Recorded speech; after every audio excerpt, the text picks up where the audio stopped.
fruit punch, that was early. Oof. You got Marcos. That's not. No, that's not. Wait. Yeah, it That's is. true. You do got me. Get over here, Marcus. Let me look Hey. at They don't want it.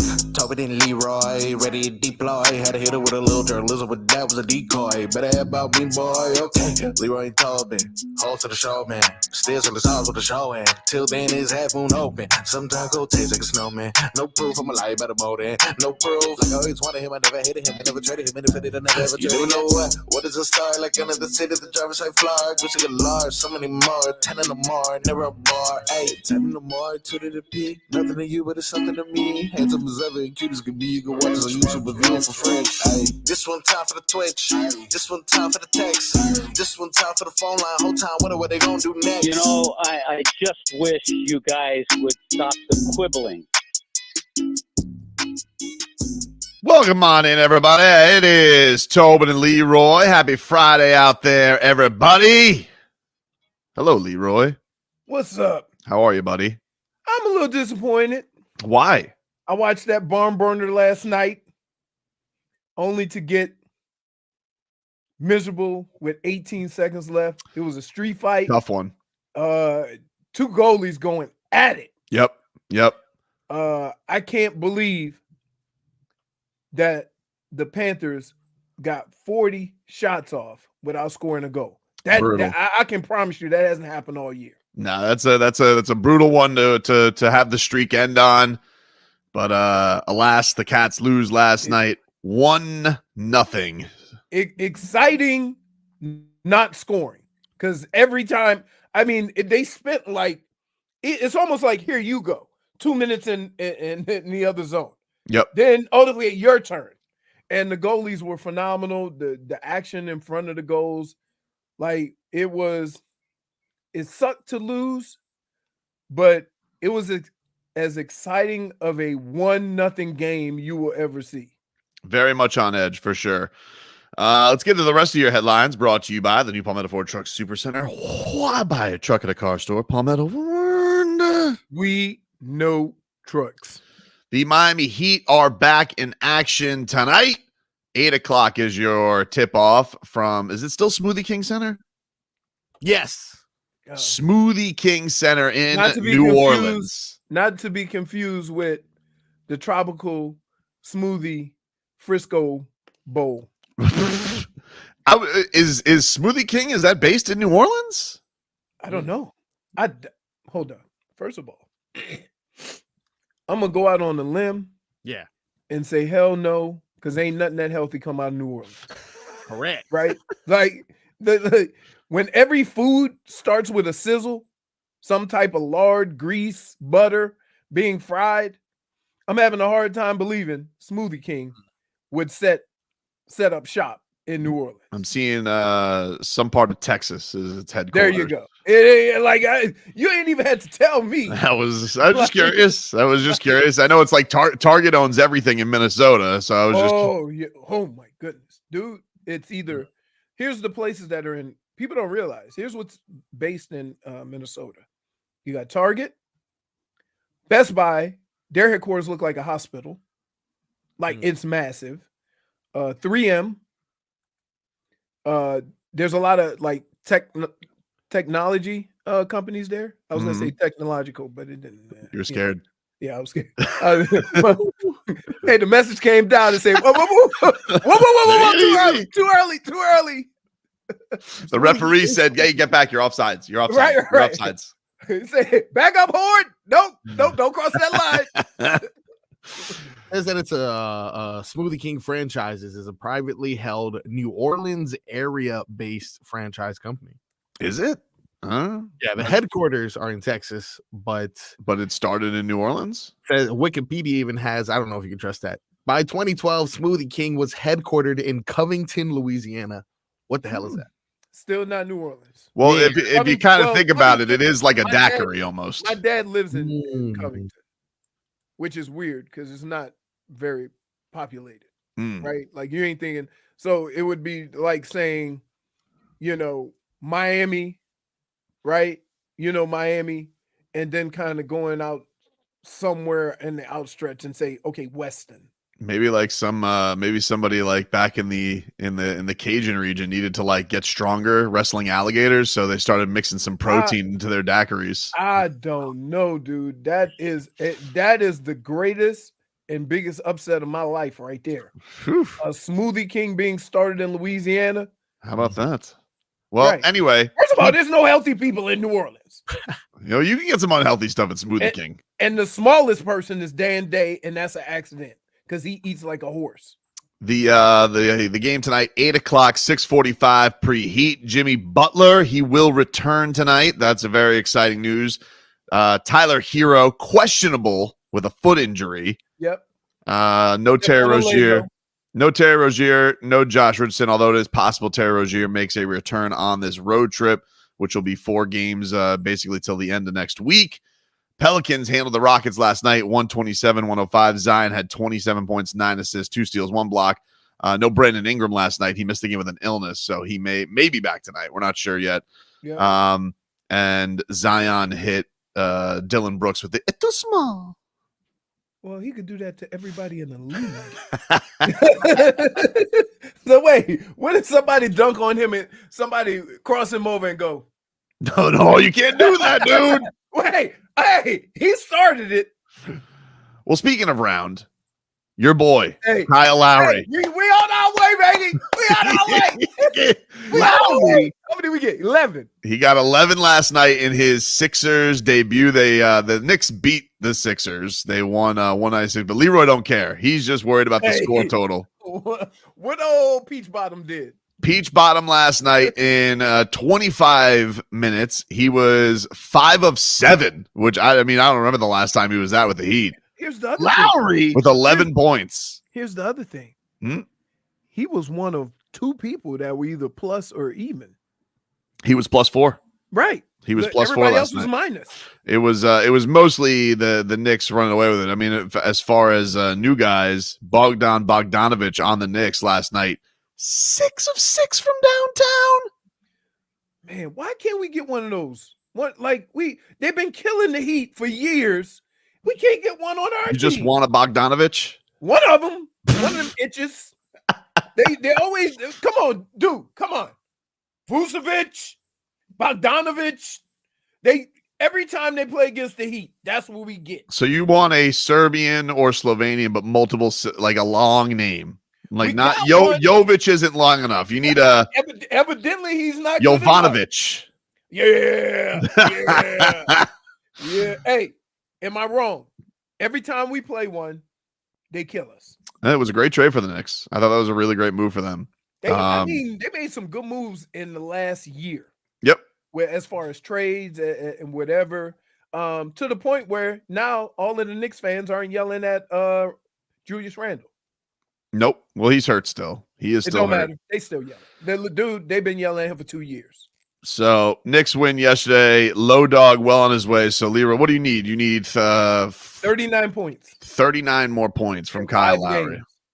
All right, I'm just waiting. Listen, with Joel Embiid out, he gonna give me a 20-point game.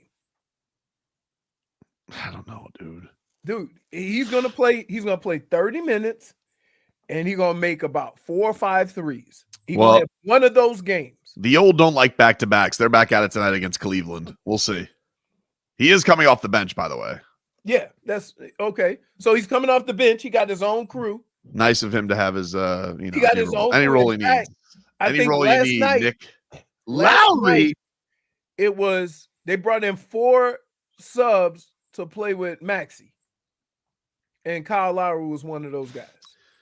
Did Maxey you see had 35 yesterday? Bam and Tyler both sending their well wishes to Kyle Lowry on Instagram. I think they like Kyle. Bam. Well, Bam said he was one of his favorite teammates. Right. Bam with some love, and then Tyler, low dog. I think that's probably, if I would have to say in sports, one of the biggest misnomers in sports is that we make assumptions that these guys don't like these guys or this guy doesn't like this guy because of the circumstances of the sport. For example, you know who a lot of people like a lot of basketball players like Kyle Lowry. I mean, not Kyle Lowry. Kyrie Irving. Kyrie Irving. Mhm. Love him. You never hear a player say anything negative about Kyrie. And so it's crazy. You know, I've had people when I played, it was Randy Moss. Everybody loved Randy Moss. Mhm. Now, I wouldn't say it about T.O. No. But you've never, during Randy Moss's career, You all right? got a little tickle? as much Little as Marcos in your throat? as much as the media was on Randy Moss, you've never heard a player say anything negative about Randy.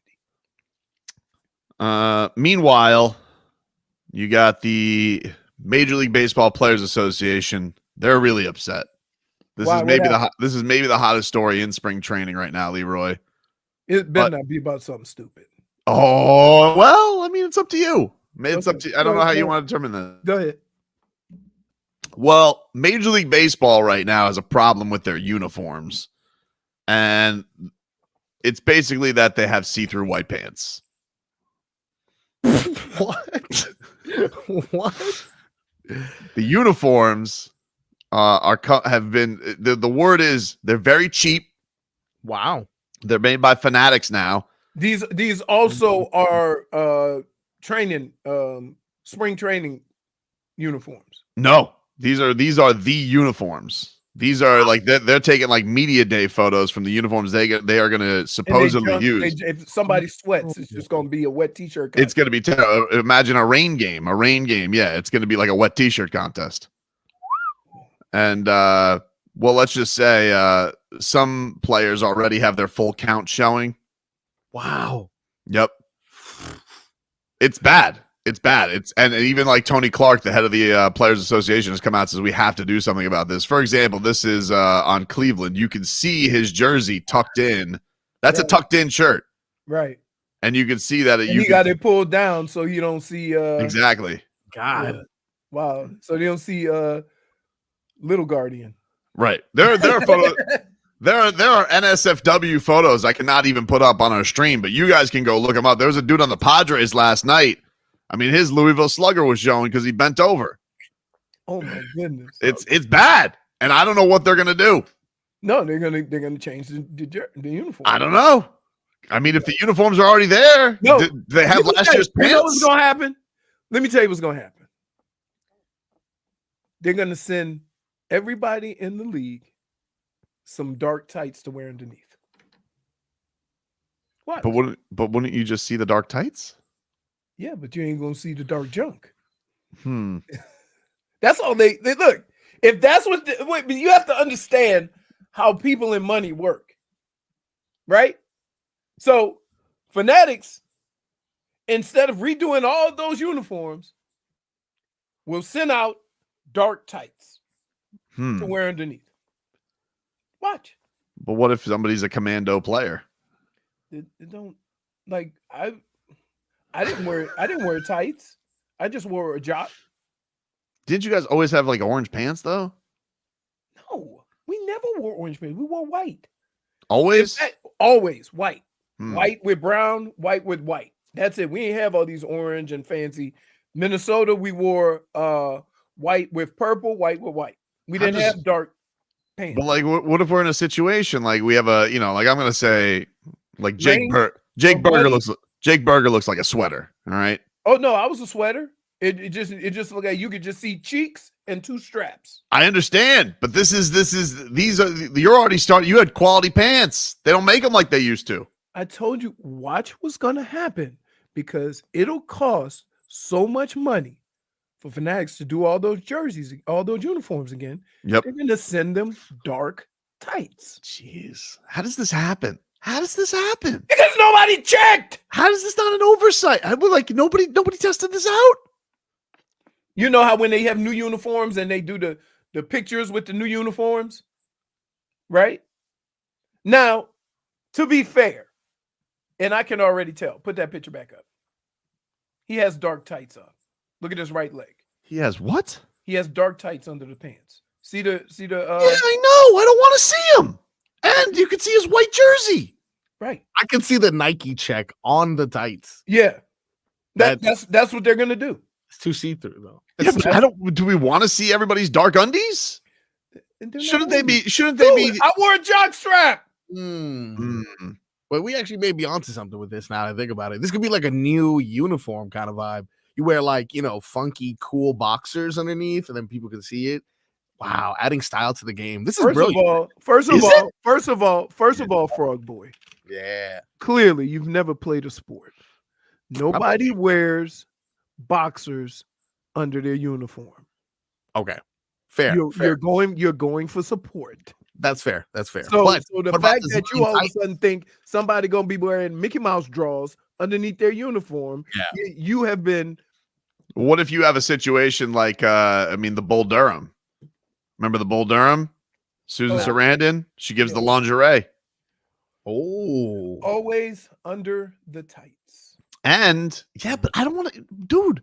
What do you mean you under the tights? You can go back to all years of sports. You'll always see the tights. Stop. No, not like this, dude. Not like this. Not like this. Watch. I'm telling you what's going to happen. Do you realize? So, first of all, it's spring training. So there's 170 players out on each team? Yes. Right? All those uniforms? Mm-hmm. For a company that just got the you know what I mean? They ain't sending new pants. That's ridiculous. That's the way the world works. You got hogs out. That's the way the world works. This is crazy. Right? That's the way the world. You know what? When I went to Vegas, a month and a half ago asked for all the rooms on the same floor. I paid a deposit. I get there, none of the rooms were on the same floor. And you know what their solution was? We're going to upgrade you. To what? To a strip view. That was an upgrade. And they thought that was good enough. Mm-hmm. That's the way people work. It don't cost them an extra pit. Oh. Hear me out. Just hear me out. Dude, if I was right there, I would run over to that room right now. Because now that looks like something Tyler Hero would wear if he would play football. If Tyler Hero was a shortstop for the moment. Yeah, or baseball. Yeah. Imagine what Jazz Chisholm could wear underneath his uniform to further his swag. This is a brilliant idea, honestly. This is great. This is crazy. So now we wearing one-legged tights. Tyler would. Look at that. Dude. Why can't they just they don't have the old pants from last year? No, because that's a different brand. Crazy, man. Take a break. Watch what's gonna happen. You're gonna see all these. All I'm gonna have dark tights. Watch. Take a break. Back after this. Got what you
without a dope beat. Step 2, step 2, step 2, step 2, step 2. It's been a long time. You guys want to meet Jaime Jaquez Jr.? He's going to be doing a photo op autograph session over at Hollywood Collectibles on Sunday, March 3rd. For your chance to win your way in, text the word GUARD to 20357. That's GUARD to 20357. You just might win. Or a forward? He's kind of a tweener. He can be both. He's classic positionless, you know, like Point forward. Can be. I would say like a. Forward. I would say about Jaime's like a 2-3. Like that's what he is. Okay. That's it. Oh, Sunny Bunny's getting upset about something. Must be a squirrel. Ooh. She does not like the squirrels. Wow. Really? Hey, knock it off, Sunny Bunny. We're doing a show. Chase squirrels later. Or it could be a giant iguana. Oh, maybe I get an iguana catch during the break. Who knows? Who knows? But anyway, Jaime Jaquez, if you guys want to meet him at Hollywood Collectibles, March 3rd, you guys can buy your tickets, HollywoodCollectibles.com. But if you guys want to win your way in, text GUARD to 20357. You want to meet him. He's a cool dude. He is cool. He's really cool. Great hair. You know, he's got it all going his for him. His personality fits his hair. Right? Yep. Very laid back. California. Yep. He is very California. Heater back in action coming up tonight. I don't know, man. I'm looking through some of these media day photos for the Marlins. Like, they're going to have some issues. Like, I sent you some of the pictures that we can't put on. There's a Giants catcher that just has his 2-0 count just out. Let me see. It's a problem. Jesus. Look at Sixto. You can see his jersey. That's not new. Dude, that's new. You can't see that. That's a problem. That is a problem. I mean, maybe in the night games it won't be as big a problem, and maybe it's being out in the sun, but it's hot down here, man. Sixto, look at him, man. He's a sweater. He gets out there. Who knows? Maybe it's okay for Max Meyer, but I don't know. Right. Yeah, I can already imagine if I can like preview what the calls are going to be like with this new uniform. Got De La Cruz and Sanchez returning in the corner outfield positions. They can play all over. Chaz Chisholm is gonna start in center field. I'm telling you, man, this is gonna be hilarious. Only baseball could have stuff like this happen. It's every week in football. Why are we flipping out about this? It's not every week in football, dude. Sometimes there's some pants that get pulled down. I mean, it's a game of contact. No, but I'm saying the football pants themselves are very thin. And when you start sweating, all you can see is two straps. Dude, I'm telling you, this is not a major problem in football. It is. You just don't know it because some teams wear dark pants. I know. Not some every week, though. But every baseball team has white pants. Here. When football starts, because baseball pointed it out, when football starts, you're going to notice the same thing. And you're going to be like, oh, he was right. No, man. I'm not denying that sometimes cheeks out. Remember at the. I'm not talking about cheeks. I'm talking about just full white pants. Dude. Full white pants. Yes. No. They're very thin. They're very thin, but the compression, they did a better job than they do with these baggy ass, cheap ass shirts that look like they got them from the gas station. Gas station shirt's going to be see-through. Yeah. You buy something at Yeehaw Junction. That same material, we can make 3 shirts. Oh, man. One guy who's got great material, Bernie Kosar, Leroy. Bernie Kosar's got great material, especially when it comes to his coffee. Why don't you tell us about it? Well, you guys all know me and Bernie go way back, and I know, firsthand all the things that Bernie's been through. Over 40 surgeries, 100 concussions. He went through it. But one of the things he realized is that he needs to change what he was putting in his body. So he started creating wellness products and came out with Kosar Coffee, an organic coffee that is infused with vitamin D and resveratrol, which is nature's miracle antioxidant and anti-inflammatory. This combination of ingredients is exclusive to Cold Start Coffee and is a perfect way to start your own journey to a healthier life. Here's what you do. Go to coldstarcoffee.com. You can not only order coffee, but you can get you some merch. It is also found on coldstarcoffee.com, and we have an exclusive offer for our listeners. Just use code Leroy, and you'll get a nice little discount for knowing us. See, I'm glad we could give back a little bit. And all you need to know is, look, Bernie's a very positive guy, and he believes you deserve to be healthy because you matter.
Mm.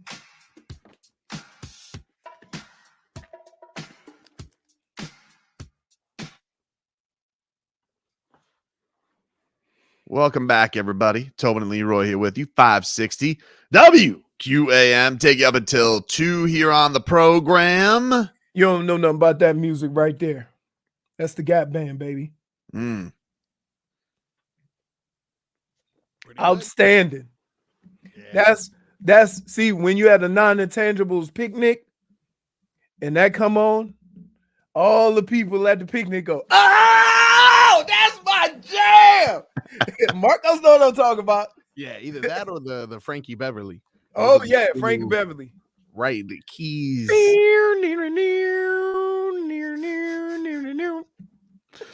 Speaking of non-intangibles, I got a story here from ESPN. So they have 32 bold moves that each team should do.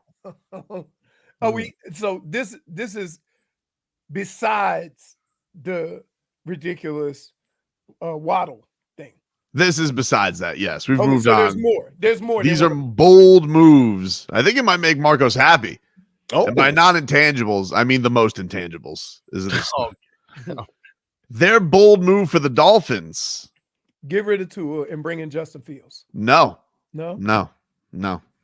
But man, I tell you, this Mike Tannenbaum loves. I was listening to the Jet Up this morning. So was I. God, he loves Justin Fields. Tannenbaum has crazy ideas, though. You know, Yeah, So who's crazier, Tannenbaum or what? Who is it? Says about Kenny Pickett, who loves Kenny Pickett, Who loves Kenny Pickett? former Pittsburgh Steeler. Oh, Terry Bradshaw. Terry Yeah, I saw Bradshaw. that clip. Yeah. Yeah, Like- he said they should just surround him with talent. See, I'm in between there because I always say this. There's a lot of young, good quarterbacks that come into the league into terrible situations, right? Because here, think about this. You have scout teams get paid a lot of money. And they decided that the quarterback in Carolina was better than CJ Stroud, right? Yep. More talent, more dependable, whatever. But if I switch them, does CJ Stroud struggle like what's his name in Bryce Young? Bryce Young? He might. You see what I'm saying? Because that team surrounding him. Yeah, he might. It's No not- one's going to say that now. No one's going to Not say gonna that. it now, right? No one's going to say that now. But it's very similar to, I mean, if you want to look at struggles, I mean, Tua never had as bad a record as Bryce Young, but the Tua situation, nobody thought, oh, Tua's going to come up and have a better season than Justin Herbert ever. They thought that was impossible to happen. Right. And, you know, a couple of years in, he's had better seasons than Justin Herbert. Right. But is it and I'm more inclined to say Tua's better than Justin Herbert because they have similar talent. Maybe Tyreek Hill is better, but they have a lot of talent. Yeah, they've had on talent. both sides of the ball on for the Chargers. Mm-hmm. So that is probably a closer situation to revisit, but this happens all the time. And one of the things I think that goes unnoticed with guys like Patrick Mahomes, with guys like Aaron Rodgers, right? Those guys sat and took over really good teams when they came into the league. I mean, I think the Chiefs were 13-3. They were. And then Patrick Mahomes came in. Right? So from that standpoint, there has to be something to that. And to just say, well, this guy was a bust without acknowledging all the surrounding circumstances and say, we got to surround him with more talent. I think there's some truth to that, but I don't know how much truth it is with Kenny Pickett or not. Right. Because Yeah, me neither. I don't. It's definitely one of those things that's hard to pick out. I think some of it has to do with how you handle all of that stuff. Right. You know, like Love. Look at Love in Green Bay. Yeah, but some of them don't. Like if you look at Zach Wilson stunk and his handling of all the off-field stuff was a disaster. Right. And I think it goes hand in hand, because the hardest thing in the world when you take that next step, the hardest thing to deal with is failure, because, you know, you've been dominant every level of football you've been in, right? Like I said, I lost more games my rookie year than I lost in high school and college put together, right? So in 6 years, I hadn't lost 13 games. I lost 13 games in 5 months. And so from that standpoint, that is difficult when you become a professional. Now they come to you for the answers. Can I get to the bold move that they want the Dolphins to do? All right, go ahead, because I just feel like I'm going to.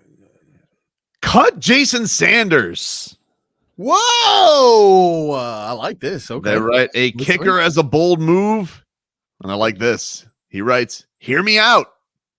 Oh, God. So Marcos, did you write this? Sanders is one of the top 10 kickers in the league in terms of average salary per year. His 2020 All-Pro season stands out, but he has hit only 80% of his field goals in the 3 seasons since. Dolphins are about $52 million over the cap. They need to have some cut candidates to whittle that down. That means going past the obvious cuts, such as Emmanuel Ogbah and Jerome Baker. A post-June 1st cut of Sanders would save $3.8 million on the cap and just under $750,000 in dead money. Then the Dolphins can find a kicker near the end of the draft, or even a college free agent who would command a smaller contract. Here's what I would say. Wow. Here's why that's both idiotic and ridiculous. Well, why? Let me tell you why. Okay. Because regardless of what you think about Sanders, you know what he is, right? You know he has that ability to make some kicks for you, right? And to risk that for $3 million is not worth it. You understand what I'm saying? Well, here's the thing. Like, You need that $3 million ain't gonna help you sign Christian Wilkins. It ain't gonna help you sign Tua. It's not gonna help you sign Javon Holland. You gotta find a coupon clip where you can find it. You need, dude. Does anybody still even you don't need a coupon, you need a BOGO. Well, look, you got to start small sometimes, and you got to get like 2-for-1 strawberries. Like you got to find sometimes to where you're going out shopping at Publix. You got to find the deals. Nope. And now, here's what's gonna happen. So it's not a bold move cutting X. It's not a bold move cutting Ogbah. And what I would say to everybody is be careful about this. Ogbah is healthy. You have 2 Russians that are hurt. I don't know whether this new D coordinator going to run a 4-3 or a 3-4. But if he runs a 4-3, Ogbah becomes a bigger player. Well, it's not what the Ravens ran. So okay. I think it's probably gonna like he says he's gonna mix things up and on looks and things like that. But their base last year wasn't a 4-3. But I think Ogbah was schemed out of it. I agree with that. He wasn't not playing because of poor play. So that's another thing you have to understand. Now, X is another story. Okay. You have other guys who are other stories. I would start there. And then if you had to, right? Because here's how it goes. First, you cut the guys that you can save money. Right. Then you restructure some. You restructure. And then you go to, the bold move. Right. But you don't go bold move first. Well, this is a bold moves article. This is strictly bold moves. I have bold moves for all 32 teams. You don't think cutting Xavier Howard is a bold move? No. Well, I think they've been trying to do it for 3 years. It's just somebody either gets hurt or he just sticks around. He's like he's amazing. I got you. But I think with Jason's, like, here's the thing, Marcos, even with him having some clutch kicks at the end of last year, won a game. He carried the Dallas game. Yep. You trust him? No, no, dude. No, it's not just all forgiven because he had one good game. The guy said 80% of field goals since that 2020 All-Pro season. Kickers are super accurate right now. I was surprised. Who's that kicker who's on the Cowboys? That dude who's like he never misses and he's like a rookie. What about Tucker? Oh, the best. Getting bullied though. And he's got a horse leg. Yeah. No, there's good kickers around. Carlson, I think in Oakland is good as well. So I don't know, man. Wait a minute. This dude. You've been scouting draft kickers?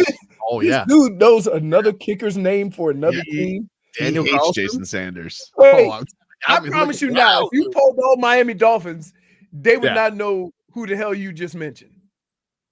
I didn't. I have a long, rich history with kickers in the Dolphins. I love me some Olindo Mare, dude. That was a guy who was doing all the scoring for the Dolphins for like 10 years. So He hated that. He always complained about that baseball diamond, though. He hated that thing. Oh, he did. Oh, my God. I played on that. It's He horrible. hated that baseball diamond. We did Remember the same Dan thing with Carpenter? Cleveland He Stadium. was good. Dade South says cutting a kicker is never a bold move. I got to be honest. When I clicked on this article, Dade South, I was hoping for something a little bolder, but it definitely is not something I thought about. Yeah, because the kicker doesn't make enough for you to make.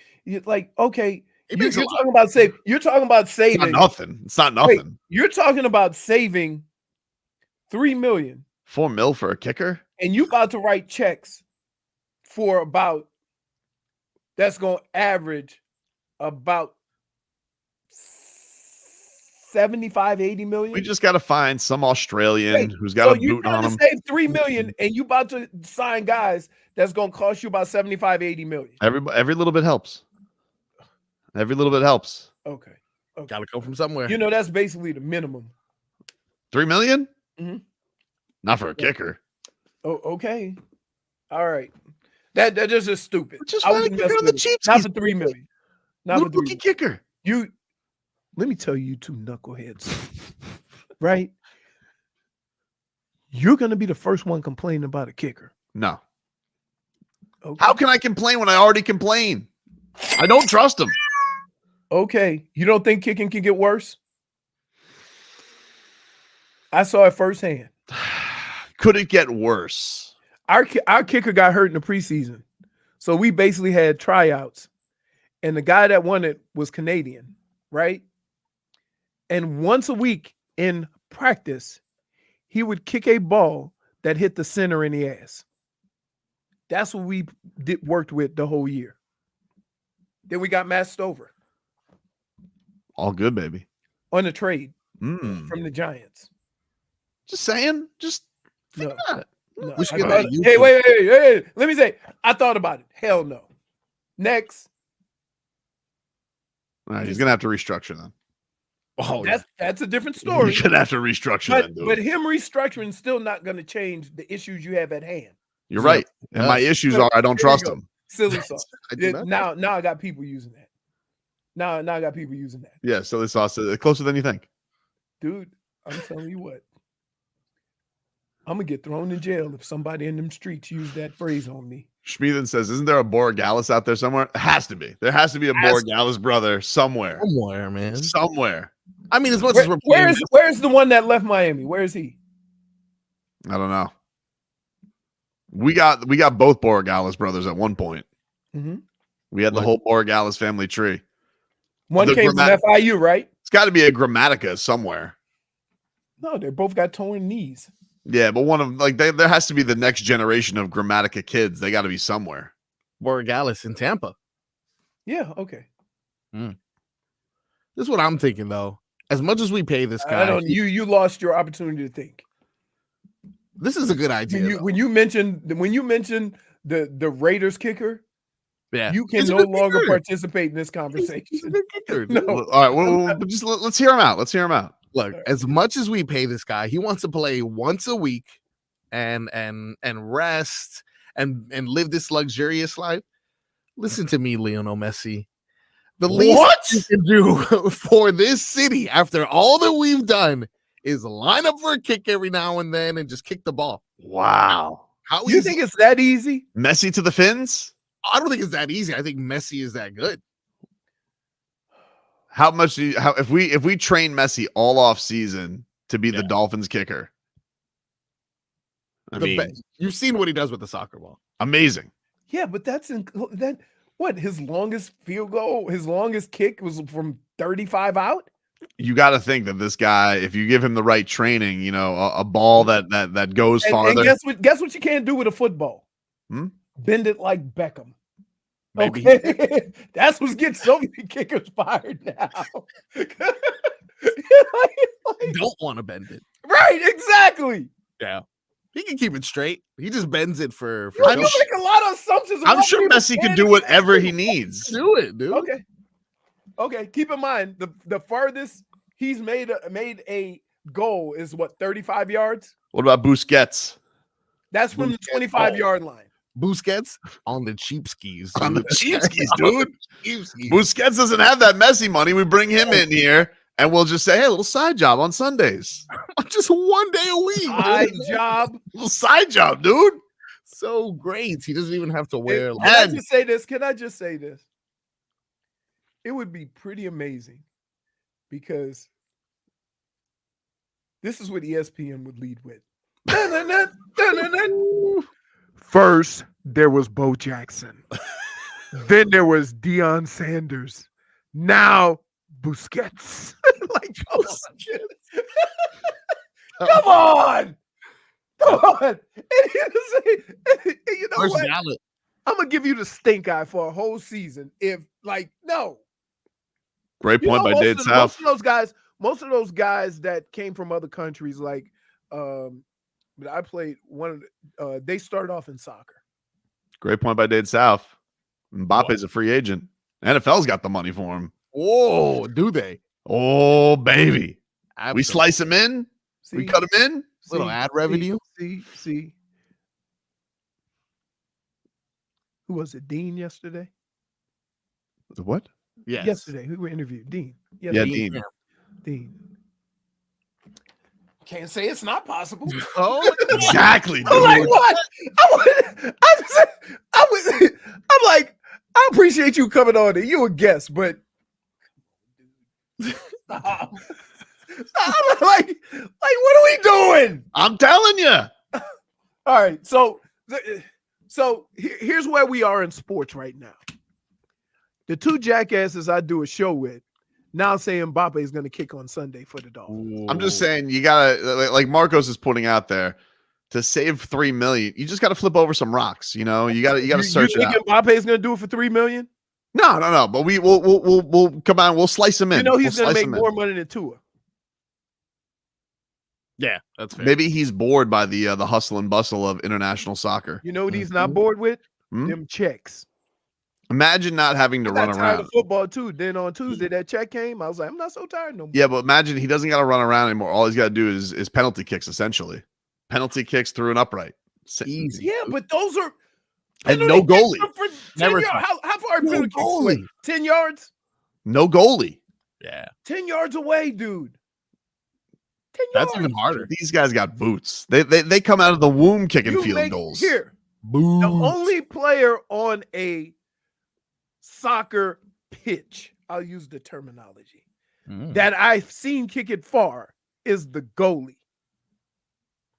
He does kick it far, but are you assuming every goalie has the best leg on the team? No, ridiculous. In fact, they probably have the worst leg. That's why they're goalies. They have the strongest leg. No. They kick it far more than the other guys. Messi can kick farther than any goalie on the planet. Why? Because he's Messi? Exactly. That's what they say. That's really what they say. Really, you know, just all question with he's Messi.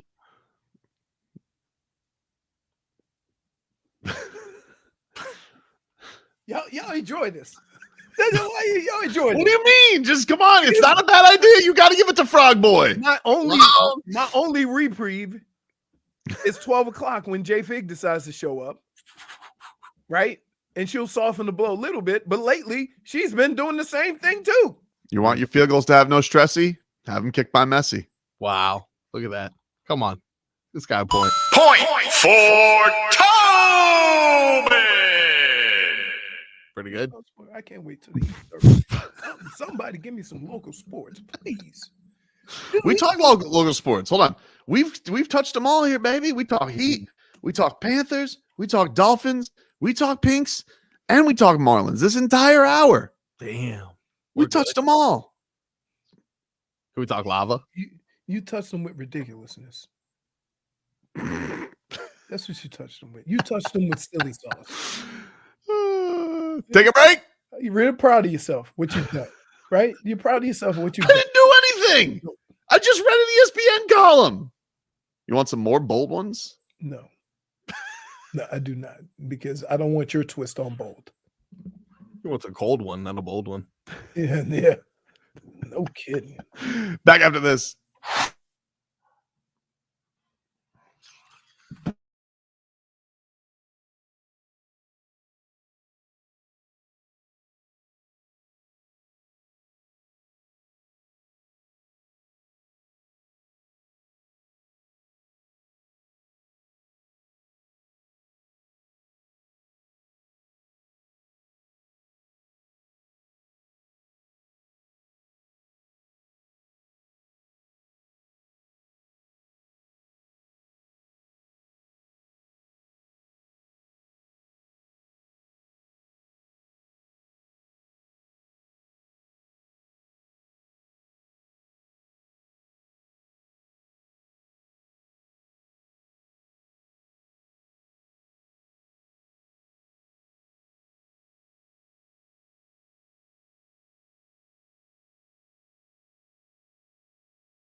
It's our Tua. It's our Tua.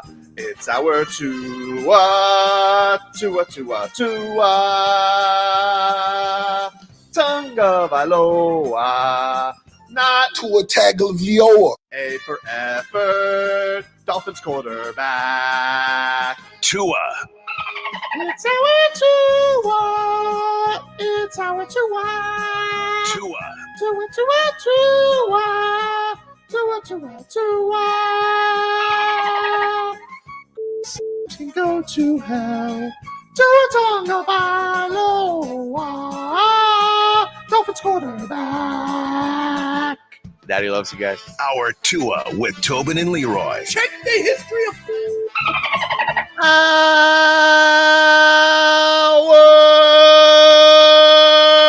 two of the program, ladies and gentlemen. Tobin and Leroy here with you. 560 WQAM.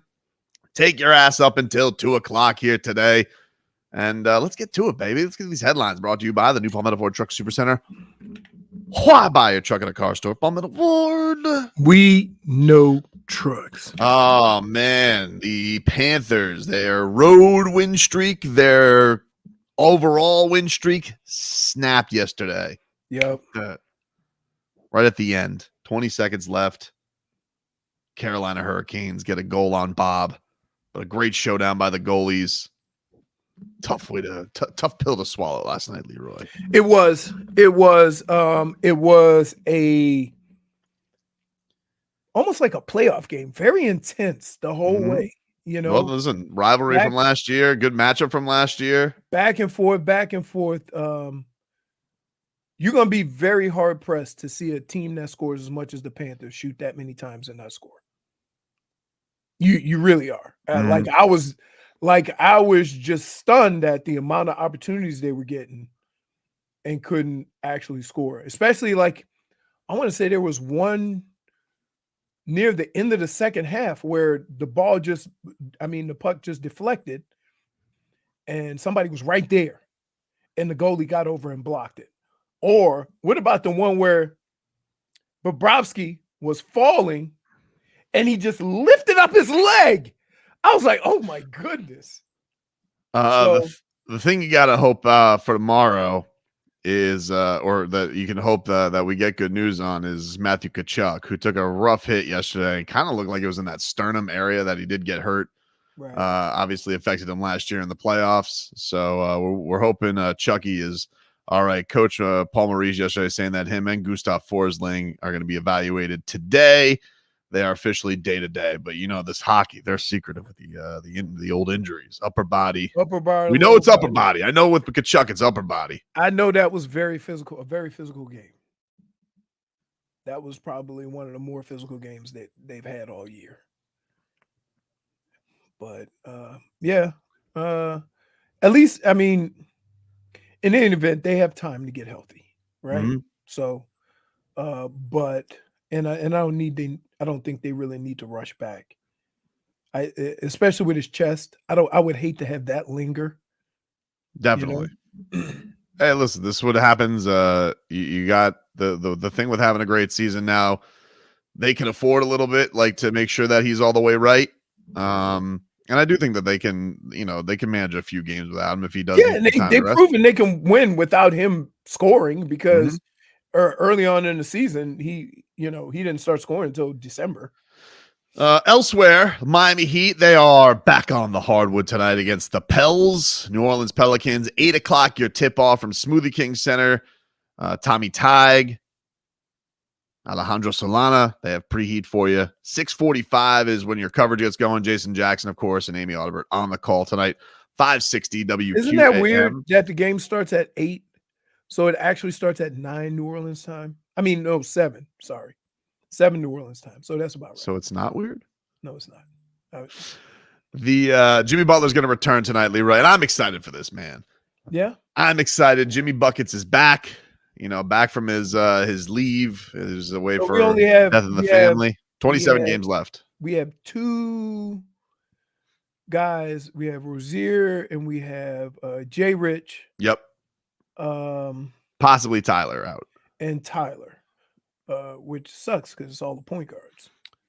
Yes, which would mean that Delon Wright probably going to get some action tonight, which will be cool. Or Jaime will have the ball. Did you hear? Jaime will get the ball a little bit too, but did you hear last night or yesterday at practice? Delon Wright was talking that there was some scheming going on over at Udonis Haslem's retirement dinner, and apparently Quentin Richardson was pestering Spo and Pat Riley to trade for Delon Wright the entire time.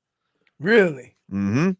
Mm-hmm. I mean, listen, little bro, he was a wee man. You know, when his brother was on the Heat, he was 18, so that he was 12. And he's like one of Wade's best friends. Darrell Wright, yes. Yeah. Okay. I thought so. Because he people don't realize every time he talks about Heat basketball, he mentions Darrell Wright. He loves Darrell Wright. Yeah. Loves Darrell Wright. And now his brother on the team, very good at stealing the basketball, very good defensive menace. So it'll be fun to I see tell you what he's got. If he can add a little bit of scoring, but play that defense on the perimeter, that's kind of something that they need that with the point guard position. You know, you kind of, especially even you can even go as far as the 1 and the 2. They haven't had that guy, right? So, those have been 2 positions that are mostly there for scoring. Kyle Lowry is probably the closest thing as far as defense. Yeah, but Kyle Lowry's defense now is a lot of positioning and taking charges and little strip blocks. Like he's not going to go try and clamp. He's playing that K-Love D. Yeah, exactly. we call that vet savvy. Vet savvy. We call that vet savvy, dude. Yeah. Last night Zion had 27 points. They gave the business to Rockets. Pelicans are playing really good basketball right now. I think they've won 8 of 9. And they played without Slim Reaper. They did not have Ingram. He was ill. Right. He was ill yesterday. Going to be a good road trip. I mean, the Heat. They play 4. If look, and I don't like talking about losses or whatever, right? You can come back 500 from this road trip. You've done something. If you go 2-2, injuries, 3-1 would be an incredible trip. But if you got to be satisfied with a 2-2 trip, right? With taking on, because look, shorthanded, and I know Spo's going to say it doesn't matter or whatever, but when you start going back to backs, you need bodies. But here's the thing. There's a lot of NBA teams sleeping right now. And while they are sleeping on the West Coast, what they're not going to realize is Jimmy Butler's awake. All right. And this is show me something time. This is when Jimmy Butler, he's going to start letting everybody know that it's Jim VP season, that it's time to go out there and get and let these little kids know, hey, all that lying that you did to yourselves with your success early on, this is when the chickens come to roost. Can I ask you one schematic question? Sure. One of the reasons why the Heat have been playing so well the last couple of games is because they've been running, right? Very fast pace, wide open. It's created more 3 opportunities. Guys have been getting into the paint. A lot of that's been led by their defense. Oh, and Jimmy's one of the best at that. Oh, okay. My question is, Jimmy doesn't necessarily play that fast. He kind of, so is that going to be an issue? No. They've been playing certain. Okay. I'm just saying, here, when we talk again on Monday, right? And either Spo or somebody says the pace of play was a lot slower than we would like it to be. Don't come at me with no nonsense. Yeah, but Jimmy Butler's only missed a couple of games for the Heat. This has not been like a new thing. They've been playing good over the last 8. And those 2 games have been the fastest paced games they've played all year. Yes. The Sixers game? The Sixers game was a clunker. Okay. All right. What do you give me that look for, Marcos? Okay. I felt like that was a perfect situation to say. Hard to say. Hard to say, dude. Listen. Listen. I just think with Jimmy Butler out there, Leroy, because you're the producer, don't mean you have to throw his stuff at him and remind him. But I just think normally say. I think the pace with Jimmy Butler, okay, it's faster than you think. Oh, yeah, see, this guy's good. This guy's good. Trying to do it. It's The ring. Can I ask you a question? Do you not like me? What are we doing? I mean, like it's now even Marcos. He's like, ooh, I could get Leroy with this one. That Like, was what are good. we doing? What are we doing? See, that was just baby little tier 1. Tobin hit you with a tier 2. All right. Again, that's my only question. I don't question Jimmy Butler and his ability and whatever. Good. I don't. You shouldn't. I haven't. I've never done it. Kind of just did. But no, I didn't. Pace. That has nothing to do with talent. I'm just saying, like, you got a whole bunch of road runners. Like when Jaime and them guys get they're running. They're going. So how's that gonna play in? How's that gonna play The in? only guy who's not gonna run is Kevin Love. Correct. And we know that. We know he Kevin, hey, go deep. Yep. You know who's usually down there? Jimmy Butler. Okay. I'm just I'm just asking the question. What are you looking at me, Marco? So you're gonna make a Tua joke? See, But y'all, I mean, y'all stop reminding each other of your hot takes. Messi join the Dolphins. Love join the Dolphins. I see what you're doing. Take a quick break. Back after this.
It's our number 2 with Tobin and Leroy.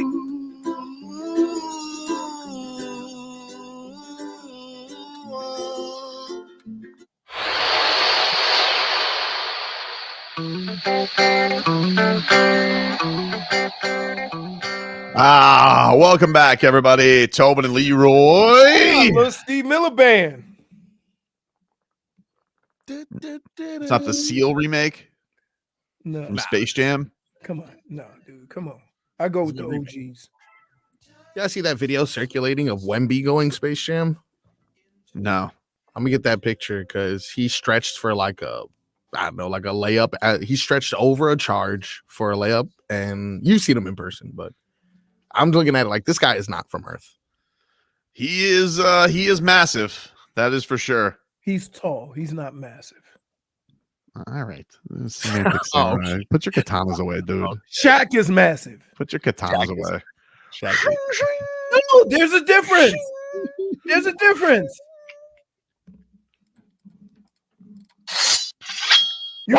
You can fold Wembanyama up like the Jetson car and take him to the road, take him on the road. I don't remember the Jetsons. They did that? Yeah, he used to push a button and his car would unravel. Turn into a briefcase. Yeah. You know, I didn't have cable. I don't remember their car. I always remember the Flintstones car, obviously, because you had the feet. No. You know, that would start the car up. That's what everybody used to say in the locker room. Say, why don't you get a car with an engine and stop trying to use your feet? Oh man, it's pretty wild. Meanwhile, the Heat, they'll be back in action tonight. Another more LeBron rumors circulating yesterday, Leroy. This he said this Nick Wright from Fox Sports. He said if LeBron leaves, the Heat are absolutely the next team. I love the ownership, front office, the coach, playoff Jimmy, LeBron, Bam. He's been there. His family loved it there. They might go to the finals again this year. They haven't been able to get quite over the hump. Nick Wright wants a LeBron reunion down here in Miami next year. Nick Wright, doesn't he look like his mustache and beard are like put on? Marcus and I were trying to point this yesterday. Like he looks like he runs a Muppet orchestra. Like, right. Like there's just something going on there, dude. Like it's like I know it's real. But it doesn't look like it looks like yeah, it's hard to explain. Just very unbecoming of anybody who's trying to flirt for next year. Like the Heat already have business to take care of this year, you know. And Jaime Jaquez, it's really his footwork that is going to take the Heat over the top. Question. Yeah. Are you against it?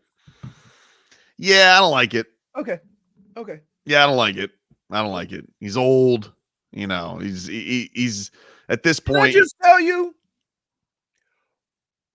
old LeBron, top 10, top 15 in the league. A lot of talent in this league right now, dude. Old LeBron. Do I have to say that out of respect? I mean, you don't think he's a top 10, top 15 player? Top 10 strong. Top 10 strong. Yeah, top 15 probably, but closer. Probably top 15. Okay, at 40, that's saying a lot, dude. It is saying a lot, but then but every year is a borrowed year from old undefeated Father Time. Yep. You know, defeated. You bring him down here, and then although we do have the good Bane Labs down here, which may intrigue him. You're the worst. What? You're the worst. What? Labs. You would disagree? We don't have good Bane Labs down here? I mean, the OG. The OG's down here, dude. I would say there's more in California. Yeah, well, they got the Balco, but isn't that far from LA? Although that guy's a snitch now. Hey, old Victor Conte.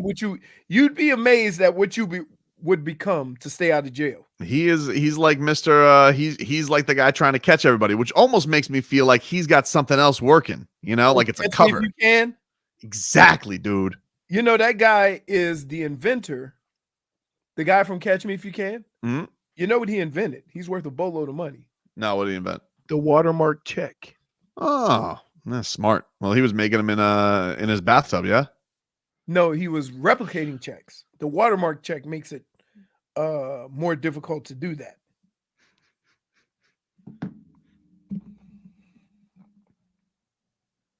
Plus, there's going to be other maneuvers next year. Like, it's tough, LeBron. Like, you had your chance. Yeah. But going to be a lot of moves out there next year. Yeah. A lot of moving and shaking. Yeah. And then, also him coming here after a Heat championship might be a little unbecoming for him. You know what I'm saying? Yeah. I got you. Might be tough. Okay. Might be tough. But I do find it interesting. The Heat are breathing down. Look, don't let the Heat get that home court advantage. I don't even need it or want it, but like they're right there in that 3 seed, dude. They're right on those heels.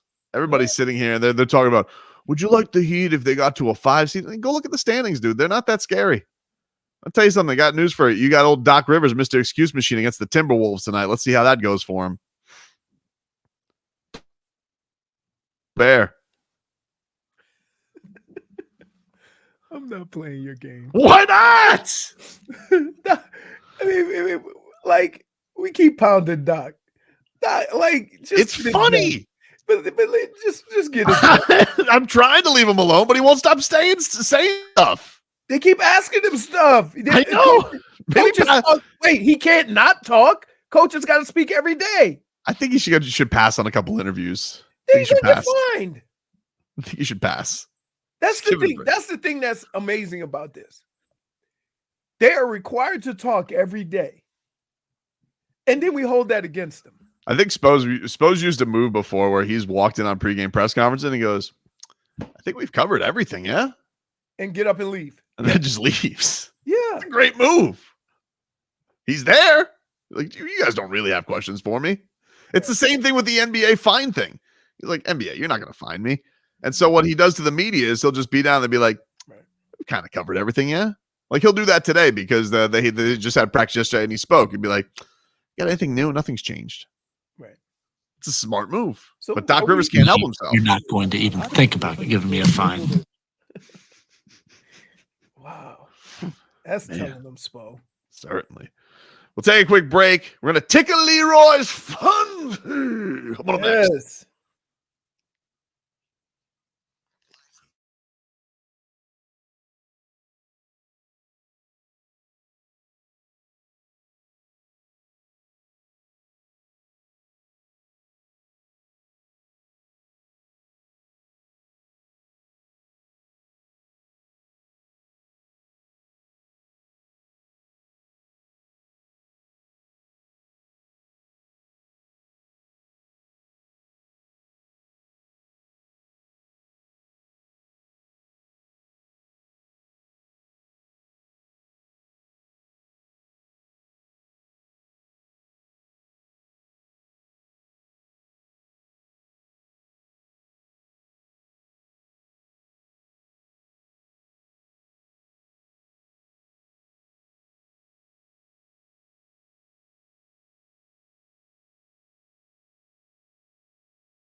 you fancy, huh? Oh, you fancy, huh?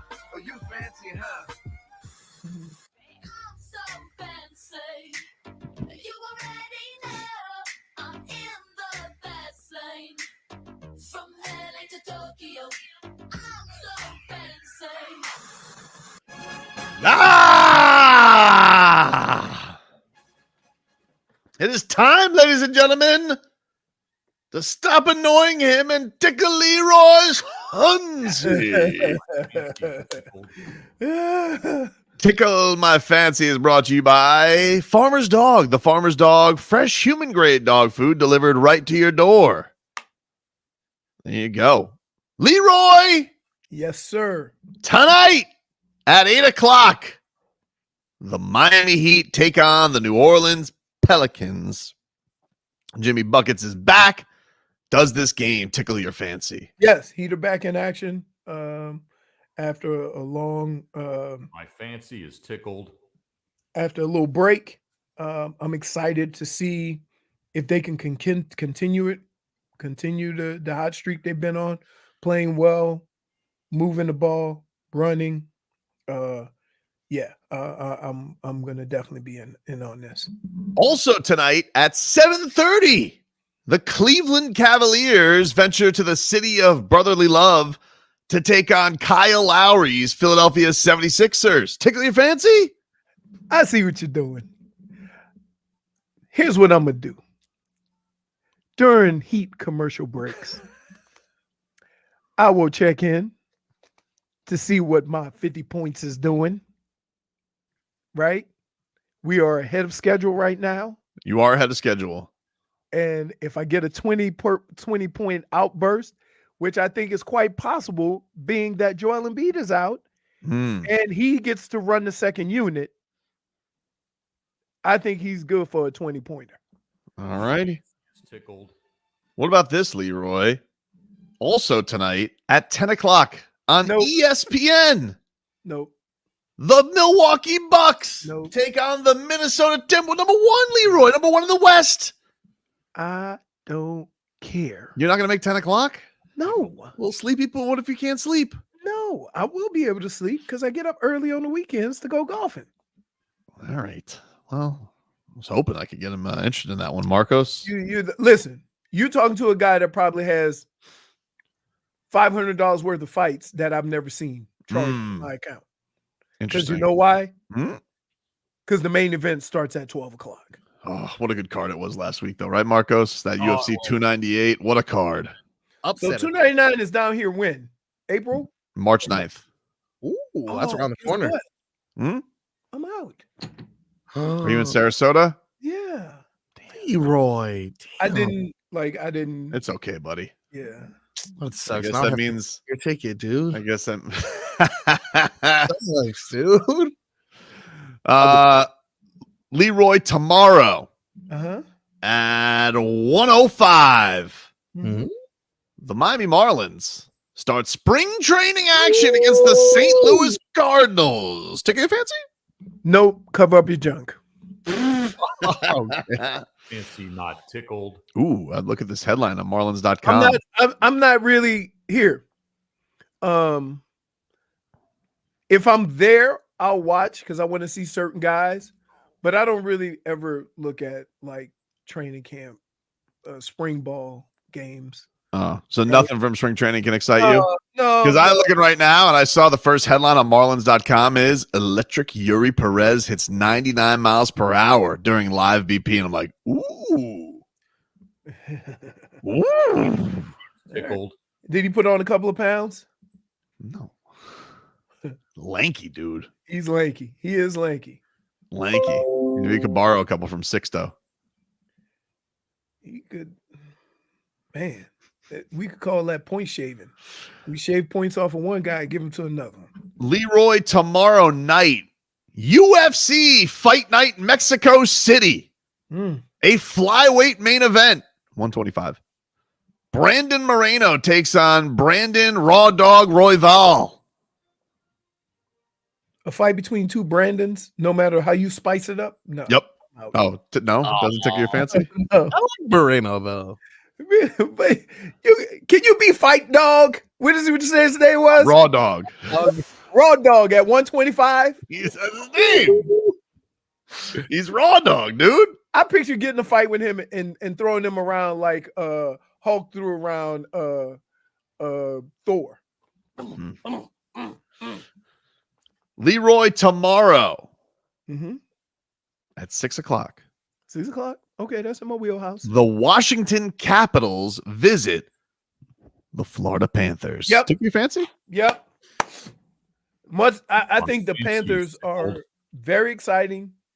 Anytime I get a chance to watch them, even if I don't fully understand all the rules, it is fun to watch. Tomorrow. I know what the basics are.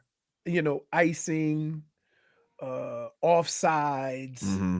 But when the penalties are called, I mean, they're always entangled. I can't tell what's a penalty and what's not. Or if you get a penalty, you keep playing until the other team gets the puck. So they don't stop it. Little delayed call. Yeah, delayed call. And hold the hand up. I know that's I always hear Plagan say, "Oh, we got a call coming." Tomorrow at 4:00, Leroy. Mm-hmm. Needing to bounce back. The Miami Hurricanes take on Georgia Tech. I don't know what the hell's going on with them this year. The thing that has gotten them to where they were last year has been their shooting. They cannot shoot a lick. And even more importantly, they continue to try to shoot the three. Fancy not tickled. Oof. Leroy. Bob Marley, One Love. Took you to fancy that movie? I heard it was pretty good. I'm interested in it, but I'll wait. I'll wait till I can watch it at home. It's weird how he died. Right? Started off with a toe. Ooh. Yeah. I didn't know that. Yeah. Like What's strange to me, some kind of leprosy? I think it was some type of cancer. Oof. I want to something. I'm check. I'm almost positive, but that's what it was. And he, instead of getting treatment, he went to get some some off the wall treatment in another country, and then he came down to Miami and he died down here. Jordo says, "Can you get that English Marlins fan from across the pond on the show?" Absolutely. Oh yeah, our boy Peter Pratt. We'll get him on next week. Yeah. Oh, it's Peter Pratt time, right? Peter Pratt got a little wild on Twitter this morning with the see-through baseball uniforms. Ooh, it was late night for him. Let's just say it involved a horse. Whoa! Either. We don't want to see, but we look. Why? The horse? No, I'm just saying. Oh, I was about to say, I when I grew up on the horse farm, you just saw like that was part of my. Well, because they didn't wear underwear, dude. No, like it's just out. In fact, have you ever? The craziest thing is, every elementary school gets excited to go to the zoo, and that's all they talk about. Whoa! Yeah, I got in so much trouble one time at in elementary school for showing a video. Only in elementary school? Yeah, my dad tried to bribe the principal. Let's make this go away. Didn't work. Wait, because you made a comment about? No, because she was a nun. She didn't take bribes. No, I'm saying you got in trouble. Well, I got in trouble because we showed a video of horse birth, and they didn't find horse placenta to be appropriate. It's not like I showed the horse you breeding. brought the video in. It was a presentation. Oh my goodness, what are you doing? How old were you? 3rd grade. What? Dude, that's a whole lot of explaining now. Now these kids have probably gone home scarred because -1. There's someone from your 3rd grade class. I was like, this kid showed a horse being born in my class one day. It was nothing for me. I've birthed a horse before. I've had my hands on horse placenta. The life and trials of one Brendan Tobin. From horse placenta to kegs. Oh God! Just saying. We got anything else going on this week? Madame Web Take your fancy. Ooh, The hell's man. that? It's one of them comic book movies, dude. It is the Sony. You know how Sony has rights to like Spider-Man stuff, so they do Yeah. their own Spider-Man stuff. This is essentially their female Spider-Man lead, but it is reviewed as one of the worst movies of all time. Really? Yeah, I think I got one worse. I think I got one worse. Blue Beetle. Blue Beetle's bad. It's way worse than Blue Beetle. You've seen it? Yeah, I saw Blue Beetle. I mean, No, did you see? You didn't see? Oh, the Matt. I saw no the full thing. No way. You shouldn't. No one should be forced to stick through all of that. But from the clips that I saw, the editors kept like more than one take in. Like someone sat there and did like 2 takes of a line, and they kept them both. And then there's like so many small errors. That's like, who even made this? It was a bad production of the movie. Yeah, it was a bad wasn't production. necessarily a bad movie. Madame Web 13% on Rotten Tomatoes. 13%. 13%. Yep. Yeah. Yo Gabba Gabba got more than that. Bad. Right. Blue Beetle 78%. I'm telling you. So it like did anybody see the Marvels? No. Also a bad movie, but I think still even rated higher than The this was Marvels, 13%. they was like The Marvels got here. like 62%. I struggle with the multi-universe movies. Yeah, so far Right. everyone has. Because I already have to put up with your superhero powers that came as a result of something crazy that would never happen to any of us. Right? I Yeah. deal with that. I can deal with that. I can deal with people from other like Superman, from Krypton. I can deal with that. What I can't deal with is you going through a hole in space and seeing your old self or seeing somebody who died. Like I'm off. I'm lost. I get just like- lost in the movie. Like Menu 631, just like that duck movie Migration was pretty good. Oh, somebody said Blue Beetle was good. It wasn't bad. The reviews are good. The reviews and the audience score is good too. Okay. That is Tickle My Fancy. Take a break. Next hour of the show coming on up, we'll lead off with some cat talk. That's like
All right, welcome back.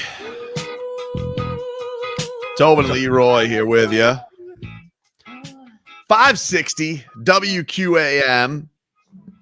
Ladies and gentlemen, let us get to cat talk here. Brought to us by our friends over at Celsius. Ooh, that's Hockey fans, don't sit this one out when it's game time. Make Celsius a part of your play and get that energy up. Game day is fueled by Celsius Essential Energy Drinks, the official energy drink of your Florida Panthers.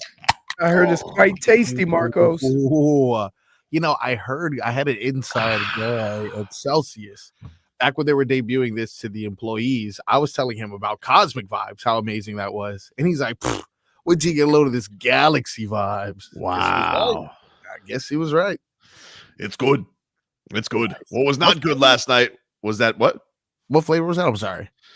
Strawberry Watermelon, strawberry watermelon. It should be your favorite, Marcos. It's called Mucus and Flies Sparkling. Hey, I told him It's called Frog Galaxy. hey, Marcos, I told him with a flavor like that, he might have to turn his intangibles card in. Strawberry watermelon. First, it's Me Loving Usher. Now this. You You didn't changed. even know who Usher was. Run it. The Panthers last night, they lose to the Carolina Hurricanes late. Let's hear from our guy with the glasses, Paul Maurice. Wolf, probably day to day. We'll get a better look at him tomorrow when we get back. I don't think it's too significant, but we're always careful with anything like that now. This one had a playoff type intensity, not the result that you had wanted, but how would you characterize the perseverance and determination? I liked our game. I like it an awful lot. It's one thing to go into a lineup. You go into a game with missing a couple guys. It's completely another thing to lose them in the game, right? You don't have bodies to fill, but we put up 44 on them. God, both goaltenders were good. And, it was good. It's a good road game for us. What impressed you most defensively with your team's effort? Yeah, I didn't. It's anything gets close to the net, the crowd kind of reacts here, so it's hard to assess sometimes the danger. They had a few good chances. Guy made a great save. Sergei made a great save in the second period on a play, and With the leg. their guy had 3 or 4 of them, and it was good. It's just a good game. What do you learn about your team in games like these? You know what? I can move some people around here, and Lundell can go from center to wing real quick. I moved Verhaeghe around a little bit. Just a whole bunch of different guys. So what you learn is what you can pull off, because that's going to happen again. You get into these games, you get in the playoffs, you lose a guy, you got to make adjustments. So you're trying to learn as much as you can about your team. I like their bench. I like the way we handle it. What can you say of the character of Nick Cousins? He gets Took one hard in the face, Fortunately for the review, they were able to call it, and unfortunately we couldn't capitalize on it. But he's a pretty gritty fella. Got a bunch of guys that battle through some pain. When you have a 4-minute. There you go. Paul Maurice Isn't yesterday. Cousins Kachuk's cousin or something? Nick Cousins, Tkachuk's. You might be right about that. I think so. Both guys that people are not fans of. I think Nick Cousins got voted most punchable face in the NHL. And they tried to do it. Not fans. But the Cats lose last night 1-0. They're back at it tomorrow against the Capitals in their barn. So get right back at it. Meanwhile, your Miami Heat. Get to the rest of our headlines here. Brought to you by the new Palmetto Ford Truck Supercenter. Why buy a truck at a car store? Palmetto Ford. We know trucks. First off, let us let you know that you have a chance right now to win a meet and greet, an autograph, and photo with Jaime Jaquez Jr. Text the word GUARD to 20357. That's GUARD to 20357. Jaime Jaquez is going to be at Hollywood Collectibles on Sunday, March 3rd for photo ops and autographs, a little meet and greet. You guys can win by texting the word GUARD to 20357. If you don't want to just wait and win, you guys can just buy your tickets, HollywoodCollectibles.com. It's a text contest. Message and data rates may apply. But meanwhile, the Heat, they are in action tonight against the Pelicans, who won last night against the Rockets, 127-105. Big night for Zion and CJ McCollum for the New Orleans Pelicans. No Brandon Ingram last night. He was sick. I'll check in and see if he is good to go for tonight, but he was out with an illness. But it is going to be the return of Jimmy Butler, which is exciting. And this Heat start off with a road trip. They got the Pelicans, couple days off. Then they take on the Kings. Then they take on the Blazers, and then finish up with the Nuggets. So tough trip. Tough trip. Although I need Jaime and I need Nico to light up the Blazers next week just to teach old Joe Cronin a lesson. Yeah. Just to learn him something. You didn't pick up the phone. Sorry we have to do this to you, Joe. Do you think do you think he tries to hobnob with Ellisberg on the, Andy, it was just business, just business. Or do you think Andy told him to kick rocks? Andy's not going to be there. Why not? They play in San Antonio. In Portland. Why would he go? Sometimes he travels. He ain't traveling to Portland, dude. Why not? This will be a game to travel. You got Spo's Steakhouse? It's closed. Close down. Maybe it's time to reopen it. He just got a big bag. So you think that building's just been sitting? Wait. According to you, Yep. Marcos, let's the doors were closed, but they were just waiting for Spo to get that bag so they could reopen. Exactly. You think a building in the United States is going to stay closed like that before somebody sells it? I don't know. I don't know how I don't know what the real estate market's like in Portland. But what I do know is Spo got the bag, and now would be a good time to open up a new restaurant.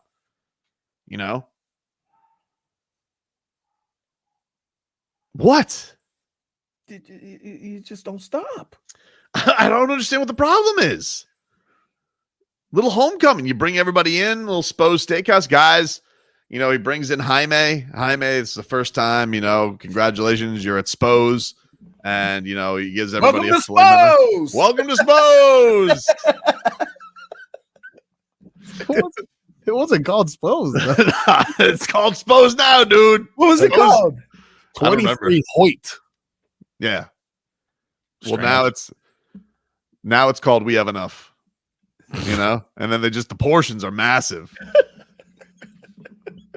And then you guys can get the Rothstein, which is kind of like a Brazilian steakhouse where it's like, stop the tape. You flip the red, stop the tape. Or then you go green. Run it back here. Call it the Rothstein. No, you stop the meat. Stop the meat. Stop the meat. Stop the meat. All right, roll it back. Roll it back here. Roll it back. Guess what, dude? Next time we go to Vegas, we went to Herbs and Rye, fried calamari. Ooh. But they have, you ready for this? Chorizo meatballs. Oh, really, dude? And it comes with sauce and the cheese on it. Wow. And the bread. Fonz tried to make him a sub. Like he's got 2 pieces of bread with the sauce. I'm like, what are you doing? Because you got to use the bread. I'm telling you, dude. Yeah, like Spo, he puts on the little bow tie, and he brings everybody in for the he's got the vest on, and then like he brings everybody in, teaches Nico a thing or two about how you pick a good piece of meat, I'm telling you, dude. Big team bonding experience. Nobody picks their meat at a restaurant. Oh, it's Spo's you do. It's called going over the film. So when you get no, what? I'm not doing this. I'm telling you, it's right for the taking, right there in Portland. Okay. I know too much about Portland now. I was looking to see like what replaced Spo's Steakhouse, and now I know things to do if you're ever downtown in Portland. What replaced it? I don't know. I see a Papa Hayden, which is like next door. And if you guys are looking for pasta and cheesecake, you can come here. Does Joe Cronin have a restaurant? Is it just just ill-conceived and he won't take certain customers? Yeah, he has a Chick-fil-A that's only open on Sundays. Strange. Oh man, we'll take a quick break. Back with more after this.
15 Minutes of Heat is sponsored by Kendall Dodge Chrysler Jeep Ram. Start the new year in a new ride with no payments for 90 days. Kendall Dodge Chrysler Jeep Ram.com. 15 minutes of heat for your ass right here on 560 WQM. Hello, Jennifer. Hello, Jennifer. Hello, Jennifer. Hello, guys. Hello. Hello. How are you doing this morning? No, it's evening. I'm pretty good. Besides allergies, I'm doing pretty good. Allergies, I've been huh? sneezing like crazy. What are you Me allergic too. to? What are you allergic to? Alive birds? No, Mm. time. Yeah. Why are they alive? She's allergic to time. Dave Fig's been checking out all these new baseball pants. I'm not gonna lie. The first segment, I was. And maybe that's the whole I marketing was doing strategy. research. I just wanted to know what was going on. Research. Good. They're just like, hey, Manfred's like, listen, I got an idea. Why are your cheeks red? Because they're red. It's not because of the Allergies. subject. Okay. Dave's house says that's a different type of bird watching. I'm telling you. You asked for it. For Twitcher. Rob Manfred's sitting here and he's like, you know what would really get the kids into this game? No pants. No pants, dude. Love that. They're just trying to figure things out, man. Very inappropriate. Just trying to figure things out. Heat are back in action tonight against the Pelicans. Delon Wright. He had his first session yesterday, his first practice with the Miami Heat. And then yesterday, you got any of these clips, Marcos, of Delon Wright? Because Delon Wright, I don't know if you checked your phone during the break, but if you could get Delon yesterday, who had his first practice with the Miami Heat, he very excited. He says his brother's more excited than he is, Leroy. He says that brother Darrell is more excited about him being on the Heat than he is. It's a full circle moment. It's family coming together. That's got to feel good, though. That's definitely feel good. Yeah. I can understand. My brother went to one baby shower, was promised shoes, and thinks that I've officially hit the jackpot. So I can imagine seeing your little brother make the NBA, the same team that drafted you. That's culture. I don't understand how that's the Why same. are you guys gonna let it go? Because that's at me. He's trying to get me. I know it's like you. Why would shoes be the same as your brother making an NBA team? Because he's proud of me. I know Leroy, who has an incredible collection, and therefore, according to him, I've made it in life. Interesting. Same thing like joining the Heat, knowing Leroy. I mean, knowing Leroy is, some could say it's as entertaining. It's closer than you think, as entertaining to being on the Heat. One would say. One would say. Kyle Lowry yesterday, did you see that Bones Jones elbow he took in the face? Oof. How did he choreograph the finish? It was a brutal hit. He had to go to the locker room and get stitches. I mean, he looked like he had a lot of blood out of it. It was pretty gnarly. Welcome to Philly. Did they was it at least a foul? I don't know. I was too busy seeing him bleed to worry about it. Oh yeah, I mean, there's no guarantee it was a foul because Goran lost a tooth and they called the foul on him. That's true. Yep. That's true. Bam Adebayo punched Kristaps Porzingis right in the nuts, and he got an and one. Should have great been play. And two. That is a good move. Told Kristaps Porzingis, you might want to get some of them MLB pants. Don't be so tall. That's what he told him. Dade South says, got to put some words on your tweet so the dummies can understand, Tobin. Yeah, I did. Some people called me out yesterday for tweeting incorrectly. What did you do? I was all I put with the video of Kyle Lowry getting hit was a ew emoji, like, because it was gross. He got elbowed right in the face, and I was accused of laughing at Kyle Lowry's injury, which I was not. I don't laugh at injuries unless they're funny. But like it's yeah, you had no problem sharing my boy Tim Anderson's fight yesterday. Well, dude, he went down like a sack of potatoes. He did. Did I just tell you? There's nothing worse than going at somebody like you mean business and then get knocked out. No, I have no. I'm not wishing Kyle Lowry. Now, I wish him no success. I wish him no success in Philadelphia. Wait, hey. I wish him 50 points. No, I wish him no success in Philadelphia, but I'm not going to laugh at his pain. That looked like it really hurt. Can I ask you a question? We've had a few of these wagers over the years. Mhm. Have you ever won one? I feel like I've won one. No, you I think haven't. I have. I feel like You I have. haven't. I feel like I have. You haven't. I feel like I have. The most memorable one is when you had to eat a street bird. That wasn't with you. No, we had the bet when I said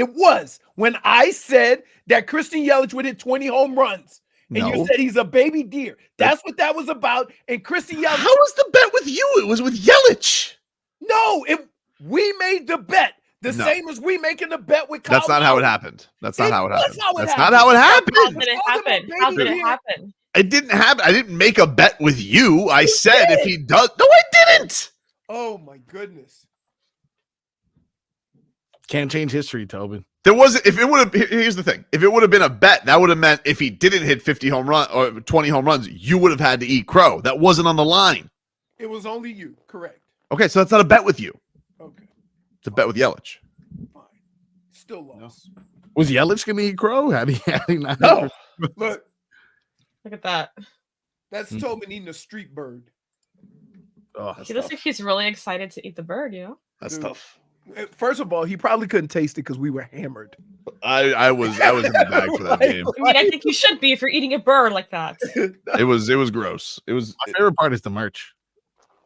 the shirts were good. The Oh shirts yeah, were I got good. shirts, hats. Crobin? I Yeah, have Crobin. The hats were comfy. The Yeah. hats were comfy. But it was I can only describe eating the bird as rancid. no, it didn't taste like chicken. Nope. His face did not look It like was- it tastes like chicken. It was, but he is right. I was a little bit in the bag. That's okay. We forgive you. You still never won one of these bets. And you still Um, throwing yourself, like the time Leroy threw the lizard at Leroy during live read. That was, That, Good one. that was a good one. That's a good one. Always a you classic. know, like, so no, here's the worst thing. Why do we have lizards floating around our building? I know. Come on, did you see where we were located before? We had rats. I saw a dead cockroach and I put a little sign, R.I.P. Look, Let's hear from Delon Wright yesterday at Heat practice. This is him on his brother being more excited than he is to be on the Miami Heat. It's a little weird sometimes seeing him in a number 1 jersey, my brother. So I'm like, they retired Chris's, but he's probably more excited than I am, which says a lot. I think he's gonna try to come down here one of the first few games. He probably hasn't really been in Miami besides when he came to UD's retirement, probably in a while. So, he's gonna be excited and cheer me on. Adorable. that's really cool. I never had a family member that I was close to that played, you know what I mean? Because I was the oldest. So it would be the other way. Apparently, Delon Wright also said that his brother and Quentin Richardson, they planned all of this at Udonis Haslam's retirement dinner because they were badgering Spo and Pat Riley. Here is Delon on that. So when he was just down here for UD's retirement, he was, him and a few other Q Rich, they were telling Spo and I think Pat, like, y'all need to trade for Delon. This is before the deadline. Y'all need to trade for Delon. Like, he'll fit perfectly. And, I was like, yeah, I would do it. I wasn't against it. But once the buyout opportunity came, we talked about it. And he was like, yeah, it's a no-brainer. Like, it's time to go. Like, we got to go do this. So he was pretty much the one that jump-started everything. So, it's his idea. Man, I would love to be at a dinner where I could pitch Spo on ideas. No, you would. Because first of all, man. Well, no, there's no that. way that Mike would let you in the room. What do you mean? Because you've already pitched some stuff at him. And every time he sees me now, he shakes his head. He's on. He has really good ideas for the steakhouse. Michael McCullough's coming on with us next week. We got to come with some ideas to pitch his way. We got to tell him about the Wembanyama Britney Spears thing. Yeah, that's good. That is good. But that's Also- game ops. Does he do game ops? He does everything. Okay. He is everything. He can talk to them. All right. You know, but Now, don't forget we got our boy Lorenzo too. Yeah. Yeah. So, But you still owe him a match. Oh yeah, we got me and. Oh yeah, he wants a domino showdown too. Yeah. Let me. What? You don't think that I could sit Spo down and be like, no. Let me pitch you on the Slovenian pipeline. I'm telling you, dude. He would walk into the room, see you, and walk right out. No, I don't think that would happen. Every time we go into the building, there's a couple of people walk by shaking their head at us because of your comments. If I had just a couple of minutes to pitch Riley and Spo on the Slovenian pipeline, I just think with all that's going on with the Heat right now, they're gonna sit down and listen to your pitch. Yeah. Oh gosh. They have some extra time, clearly. Say, boys, it's been a little dry with the harpooning lately, you know, and I've taken this year to reflect. So I have two ideas. You know, one of them is Plan Ant, the other is Plan Beluga Whale. You tell me which one you want to go to, and he goes Beluga Whale. You know, I tell you what, that's pretty good. No, it's not. Stop. Stop, just think, stop it, Robin. Stop it. First of all, stop it, Robin. If you were to do any of that, you would go directly to that dartboard, sir. No. Stop playing with your whale. That's not whaling. That's a business meeting, J-Fig. You can't because it's not on show grounds. Why are you the only Stop one putting that thinks that's a technicalities in business this, meeting? Tobin. Actually, you stop putting technicalities on it. You're fixing the rules. You're a dartboard of doom dictator. No. Whoa. No. Which reminds me, what do you guys have to do now? You got to do the same thing, right? No. One's a flamingo. J-Fig's got to be like Stone Cold. Oh, yeah. Oh, the ice bath. Where exactly is this going to happen? I don't know. We'll figure it out. But first, I'm just telling you, you don't think if I could get 3 minutes with Pat Riley, I couldn't spin him on the Slovenian pipeline?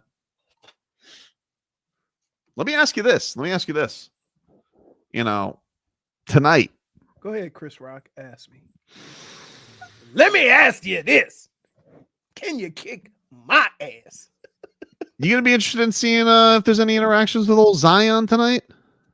Any hobnobbing with the Heat and Zion? First of all, here's what I would like to say. I have a hard time believing that would ever happen for this reason. What is the big thing with the Heat? Fitness. You think you can fix that. That's not something you fix. You either have it or you don't. You know, sometimes people mature. I'm just telling you he trading Louisiana food for Cuban food. Right? No. You think see there's people that you can fix, right? You can fix somebody like Whiteside who had been through it, right? So he will listen because he wants to make it, at least for a little while before he went back to being Whiteside, right? There's certain players that have come in. UD was a lot bigger when he came in, worked his tail off, boom. There's guys like that. But the guys who start off as like the number one pick, yep, and basically have been able to control how and what they do, that's a hard person to change. And so I'll ask you, you think that the way sports is today, with especially in basketball, with these guys being able to do whatever they want and how they want, and they have to make the decision to make that change, you think he's willing to make that change? I think it comes differently from coming from Pat Riley than it does David Griffin. No, no, dude. All right. I'm just saying. All right. Keep an eye on it tonight. You think so? He ain't gonna listen to nobody, but he'll listen to Pat Riley. I mean, wouldn't you? Do you realize? Let me think. He was 2 the last time Pat Riley coached. Okay, dude. Okay. So the only thing that he knows is stories of Pat Riley. Everybody else that has come here knew of Pat Riley. You don't think Zion would be blown away by a Pat Riley fitness meeting? That's not what I'm saying. What I'm saying is is there's a difference in knowing somebody and actually witnessing what they've done, Mm. and then hearing stories of a guy, and then having that guy tell you how to do it. There's a difference. All the guys we talked about previously knew of what Pat Riley has done in this league firsthand. We got some insight on the Dolphins free agency. We'll get some of that coming up next.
Studios. And more Sawgrass Buick GMC's entire inventory is on sale and all backed by Morse. Click EdmoreSawgrassBuickGMC.com to start shopping. GMC, we are professional grade. Text WQAM on the Kendall Toyota text line at 305-567-0560. Kendall Toyota, all time in the 305 and home of the Kendall Toyota best price 366 days of savings. All at Kendall. Call 305-KENDALL and text WQAM at 305-567-0560.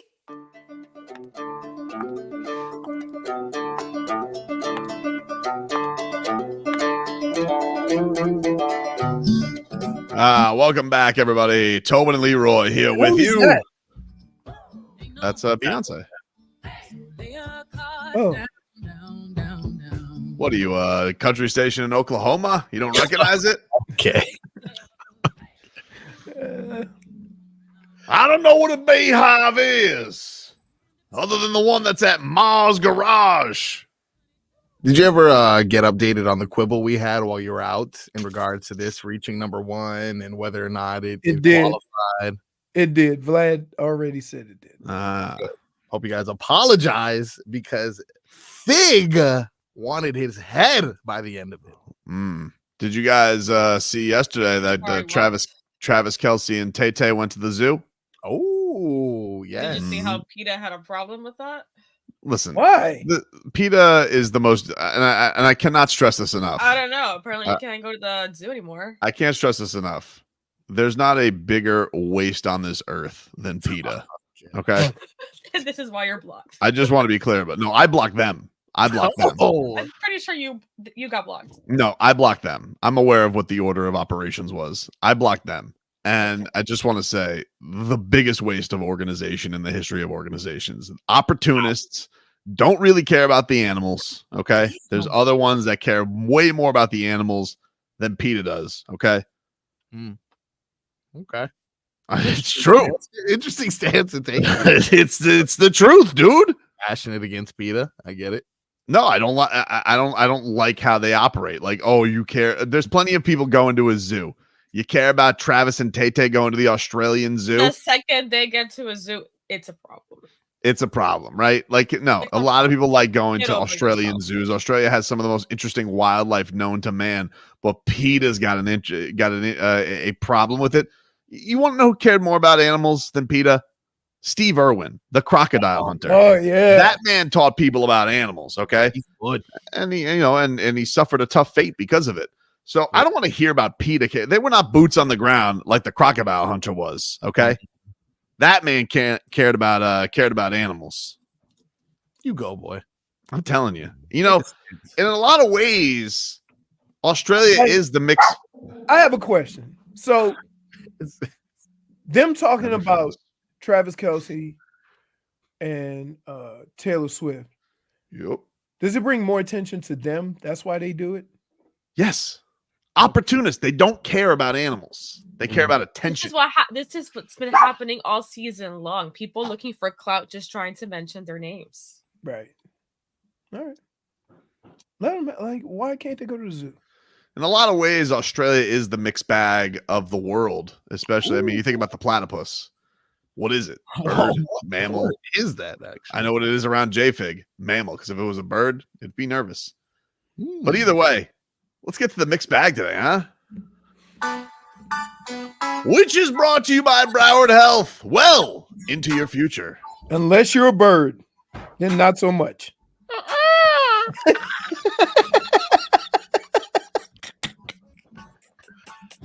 Marcos, what do we got today in the mixed bag? Scooby wasn't barking. I would answer that.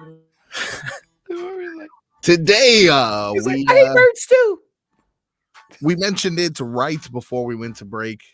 Got a preview as to what the offseason could be looking like for your Miami Dolphins.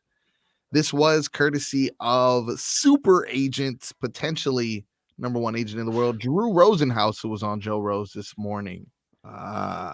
He had a few things to say about a few notable free agents. Let's start off with fan favorite Andrew Van Ginkel. This is what Drew Rosenhaus had to say about the potential of the star pass rusher returning to the Fins. This Dolphin organization is interested in re-signing Andrew. I affectionately call him Gink. And Gink is also going to be coveted by several other teams. He did have an amazing season. He was one of the best pass rushers in the NFL last season and is a very versatile player who can play on the edge, can play linebacker. He's, got a great spirit. He plays hard. He's awesome in the locker room and in the community. And he's just the kind of guy that is a winning football player. So yes, he'll be very well sought after. Whether or not he remains with the Dolphins, there's mutual interest, but obviously it's going to come down to, I'm sure, the start of free agency and see what the market looks like and how the Dolphins are able to compete with other clubs. Interesting. Do you think when Drew Rosenhaus goes to negotiate for Van Ginkel, he shows them the section of intangibles?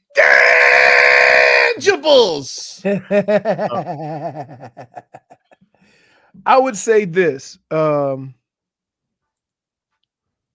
He did provide almost from the beginning of the year.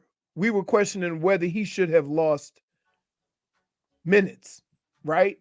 Yep. But Jalen Phillips was also playing really well. Yep.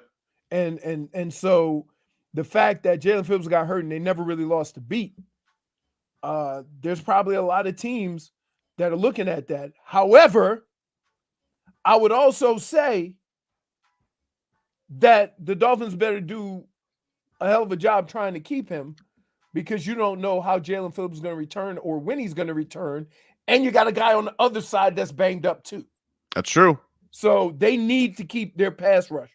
That's true. Which is going to help. I mean, he was a scrap heap guy at the end of last year to keep him around. There was thoughts he was going to maybe leave.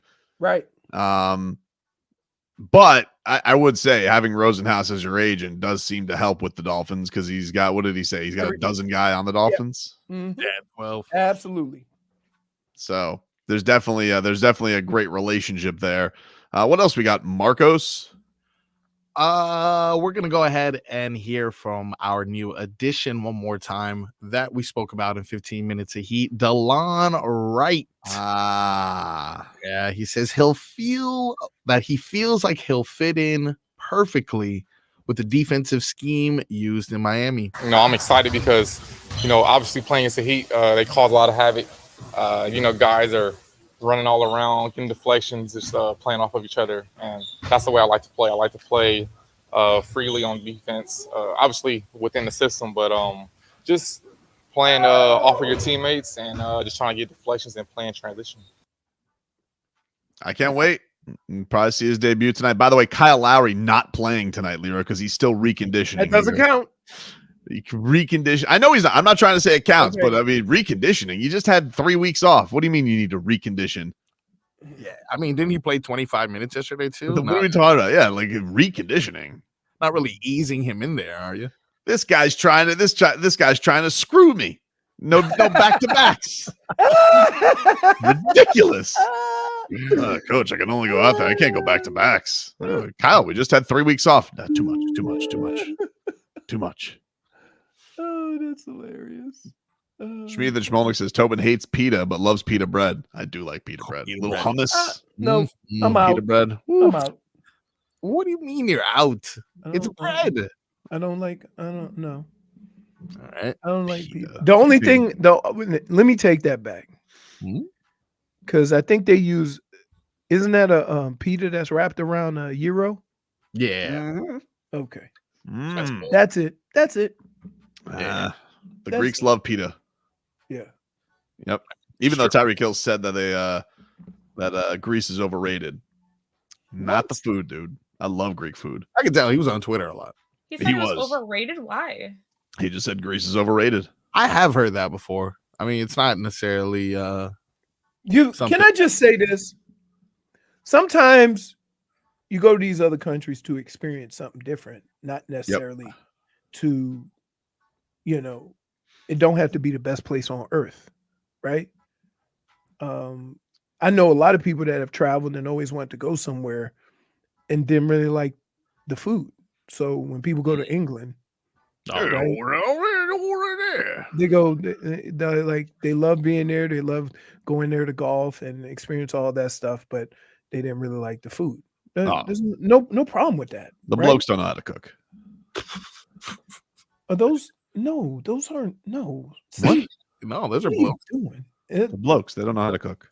Okay, then what are the Irish? They also don't know how to cook. Their number one meal is corned beef and cabbage. Oh, it is actually. Who the hell likes cabbage? Every St. Patty's Day. Hold up. Hey, let me explain something to you. First of all, cabbage is a poor man's food. I grew up on cabbage. Right? Gross. Yeah. So and we would eat cabbage every first of the year. Yeah, but do the Irish always have to make all their meals seem like they're going through a famine? Oh my god. Dude, you have hosed down. You have hosed down more so many groups. people today. Right. What do you mean? Hey, this is what I'm doing to this. This is what I'm doing for this show. You know how Why? You know how you say when I start saying stuff, uncomfortable. That's what I don't want to get canceled with you. Like, yeah, for hosing down. I said the Greek food is great. Irish food sucks. Okay. No, that's not what you said. That's what I said. You I said PETA sucks. No. You said, why do the Irish have to make every meal like they're famished? What about schnitzel? That's what you said. That's not no. What about what? About schnitzel? That's Yeah. not. Where is I that? thought schnitzel was German. German. Yeah, German. that's what I'm saying. What about German food? What the hell is a schnitzel though? I really don't even know what that is. But he can't because he doesn't ever get to the food because he's Is that a drinking dog? German beer. No, you got a Wiener Schnitzel. Uns Wiener Schnitzel. That You know? odd? We did this during the Dolphins German Oh game. yeah. Yeah. How could you forget this, Marcos? I just still don't know what it is. I just know it's a word. You got anything else in the mixed bag, Marcos? Or you know? Your mixed bag seems to be more better. Like as you hose down the world. Dude, nobody really likes Irish food. Why do you think they drink so much? That's true. Get the taste out. Like I went to an Irish pub when I was in New York, and then they were like, "Hoi, hoi, hoi, hoi, hoi, hoi, hoi, hoi." What about the Conor McGregor fight? You said you had a blast. I not with the food. It was catered by Showtime. No, I'm talking about. Oh, when I went to but I didn't eat anything there. We drank and danced. Wait, here's how. So you would think that this dude hates Irish and English, right? We went to the fights. He goes, "I'm going to find some hooligans and party with them." Yep. Said he had a great time. I did. Surprisingly, they like partying at the Irish pub in New York, New York. Which is amazing. Yeah. Of all the places they would have gone to, there was a guy who comes up to me and he goes, I was wearing a shirt that said Magic City. He goes, Magic City, where would that be? I said, Miami. Did He you goes, answer back saying, no, I mean, that's rude. Why would I do that? because it's you! You did it with the struts. You did it with the struts. So you don't mind being rude right now? So he goes to me and he goes, oh, Miami, don't they have all those fake breasts? I was like, as a matter of fact, they do.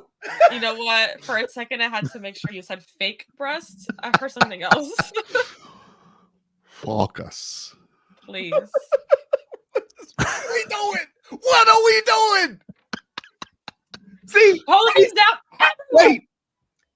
At the rate we're going, it's going to be the Marco show next week. What do you mean, dude? Because J-Fit got sucked in too. Like, yeah.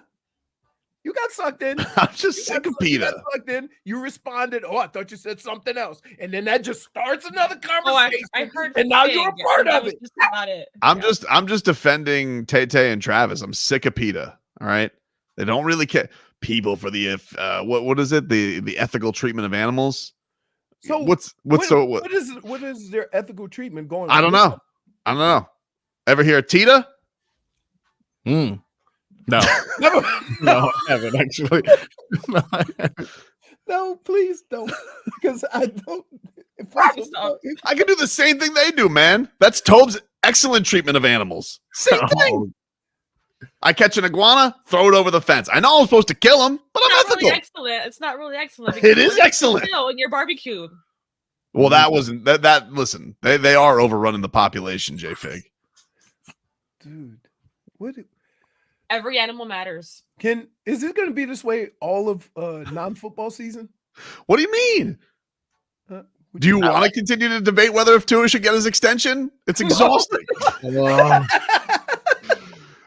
Should they pay him? Should they not pay? I don't know. We'll find out. Somebody said my grandmother used to cook corned beef and cabbage every week, and she's Lutheran. Oh, what is that? That's not a nationality, dude. What is that? What does that have to do? My favorite part is the account name. Oh, Hialeah Gringo. You're right, but I'm just saying. I'm like, what did religion what did religion have to do with corned beef and cabbage? You got to even look. Sorry, I was typing and driving. No message. We got your message. Crowder says I got caught doing the shay in a group of Halloween tour after an Irish ghost. Woo! What are you, dude? I'm telling you. Look.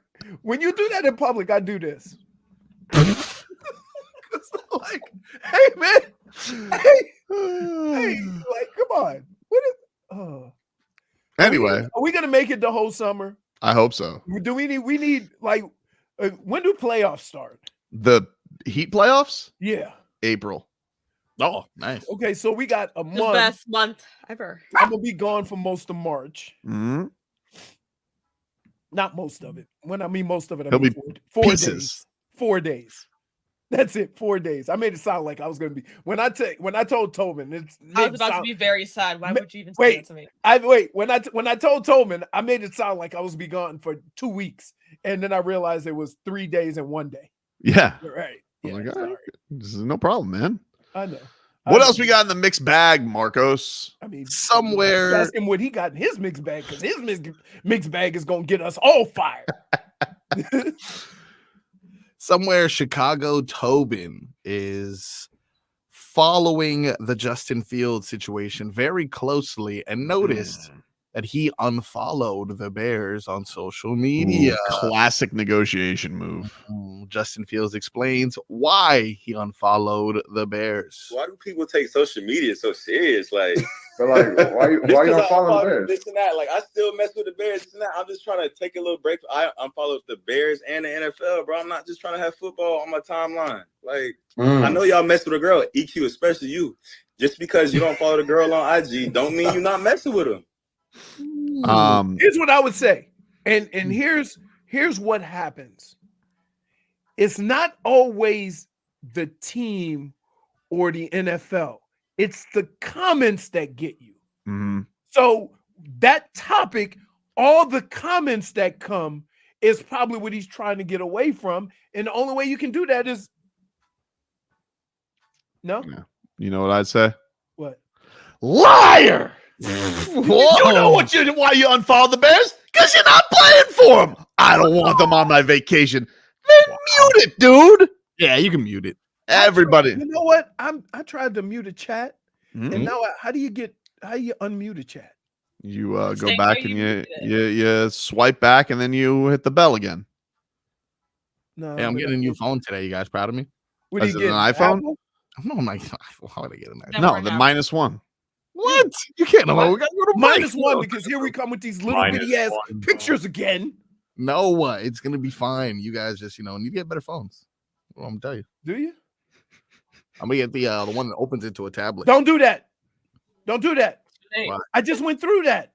He says they stink. The crack, the crease. You're gonna have problems. See, I just went through that. Crack Get bear? rid of those phones.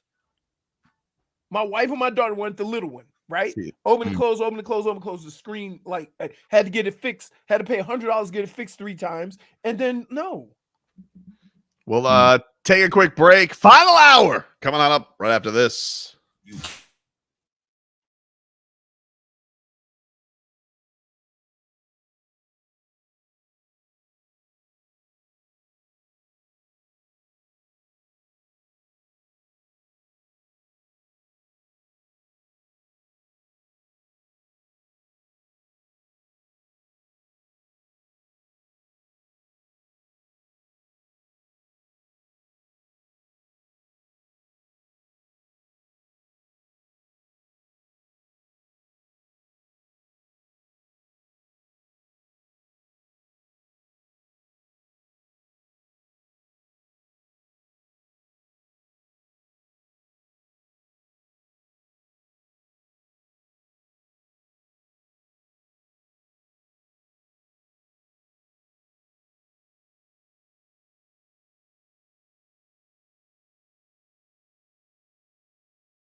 because I don't know if she's gonna want.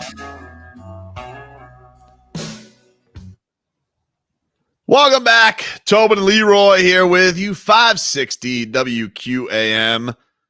Take you up until 2. Let's get to our headlines here. Brought to you by the new Palmetto Ford Truck Super Center. Why buy your truck for Palmetto Ford? We know trucks. NFL news. What's up? The salary cap number for this year. 175? Oh, No. let me guess. Jesus, Leroy, no. You say 175? 175 million. Nope. Higher?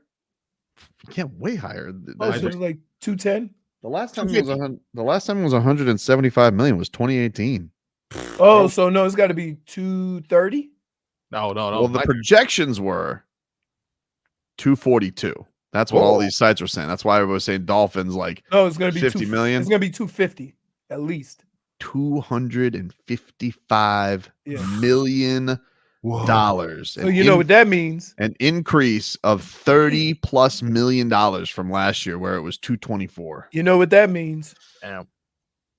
Just find a little room. A little wiggle room. No, because like it's not even that. Like, okay, so now when you think about Christian Wilkins and Javon Holland, that bump right there, it was supposed to be what, 240? That's what they were projecting. And now it's 255? Yup. You just signed Javon Holland.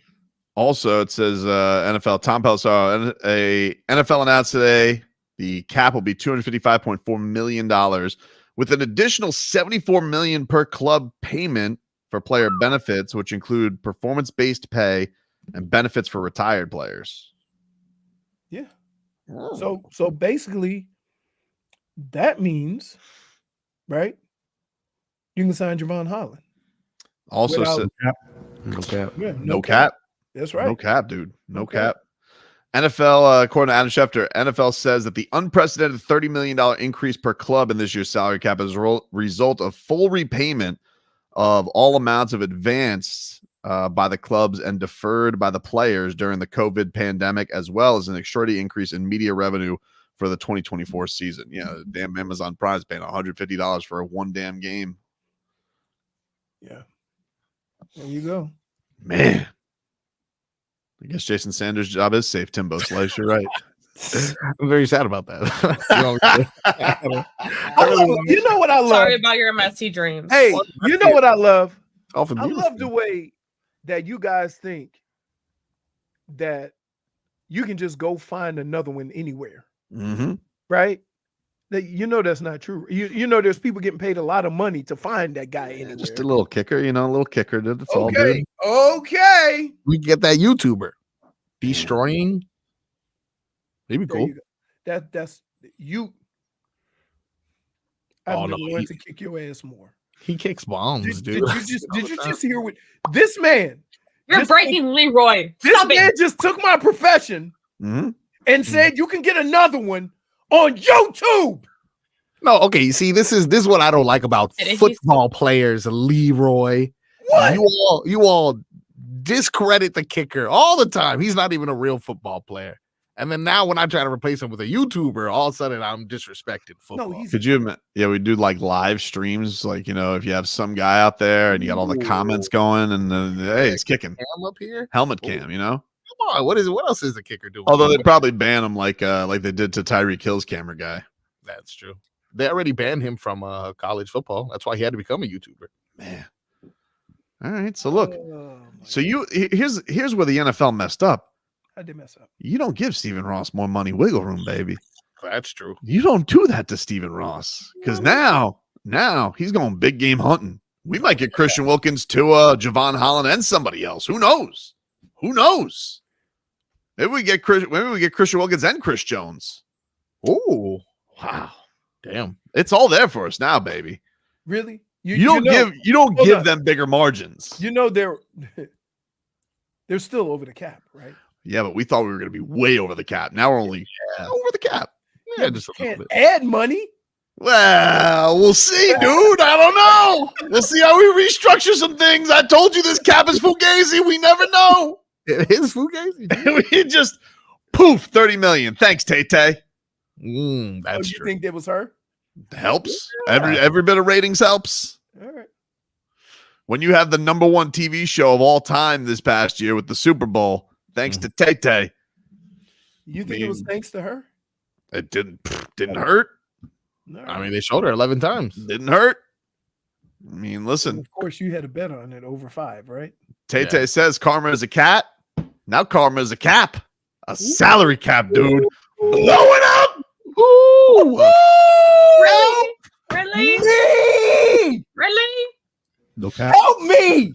I love how she's like a curse and now she's a blessing. Somebody come save me from Friday.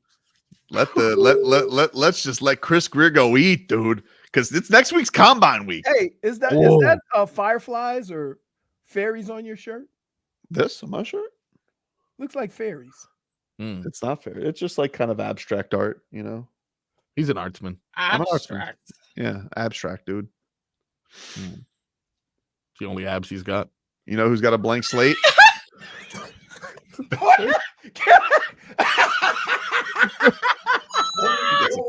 Oh my goodness! Oh, give yourself another point. Oh, 2 points! Wow! Wow! Just gave you a hockey game. Hey, look out below! You got hit with a A. Man, he just went after you. Went Your down like shadow Tim went An- after you. It's got me like Tim Anderson. Oh my Out of goodness! nowhere. Oh Wow. my goodness!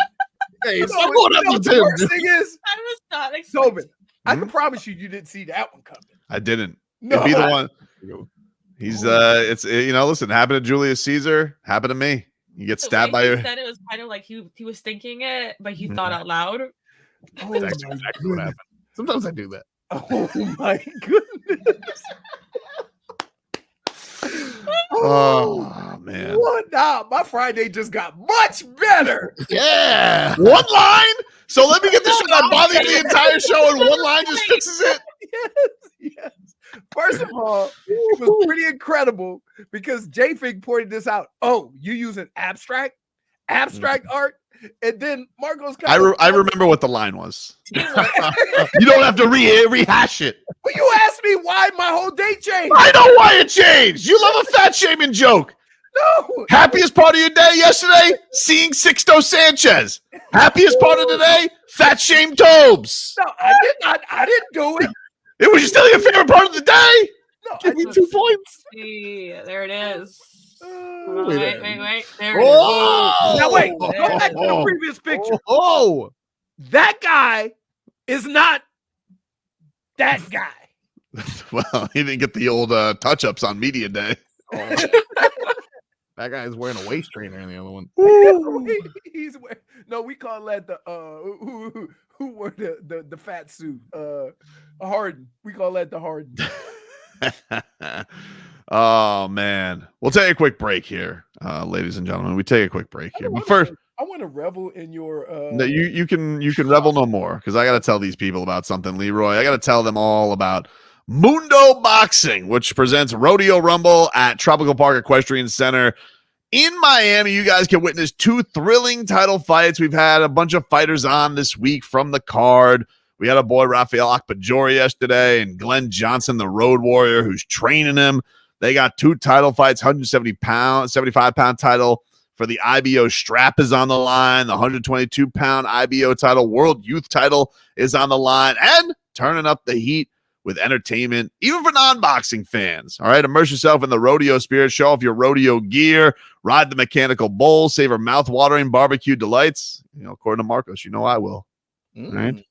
No shortage there. It'll be an unforgettable country-themed fight night full of adrenaline, entertainment, and camaraderie. Get your tickets now. MundoBoxing.com. That's MundoBoxing.com. If you want to go right now, I'll give away a pair of tickets right now. Caller 3 to 305-567-0560. 305-567-0560. Caller 3. We got a pair of tickets to Rodeo Rumble March 1st at Tropical Park Equestrian Center. Back after this.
Welcome back, everybody. Tobin and Leroy here with you. We're having fun today, people. We're having fun on a Friday. Take you guys up until 2. I wasn't having fun until about 10 minutes ago.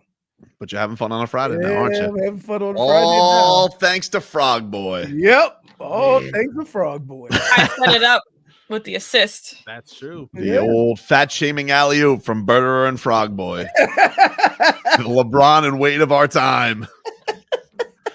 Leroy, can we get a weather update from the Demesman and Dover law firm? YourAccidentAttorneys.com. Free consultations 24/7. Call them at 866-954. We sure can.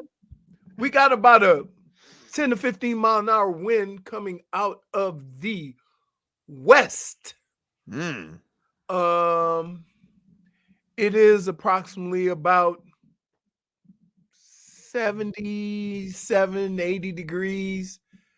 And it's partly sunny, which is also partly cloudy.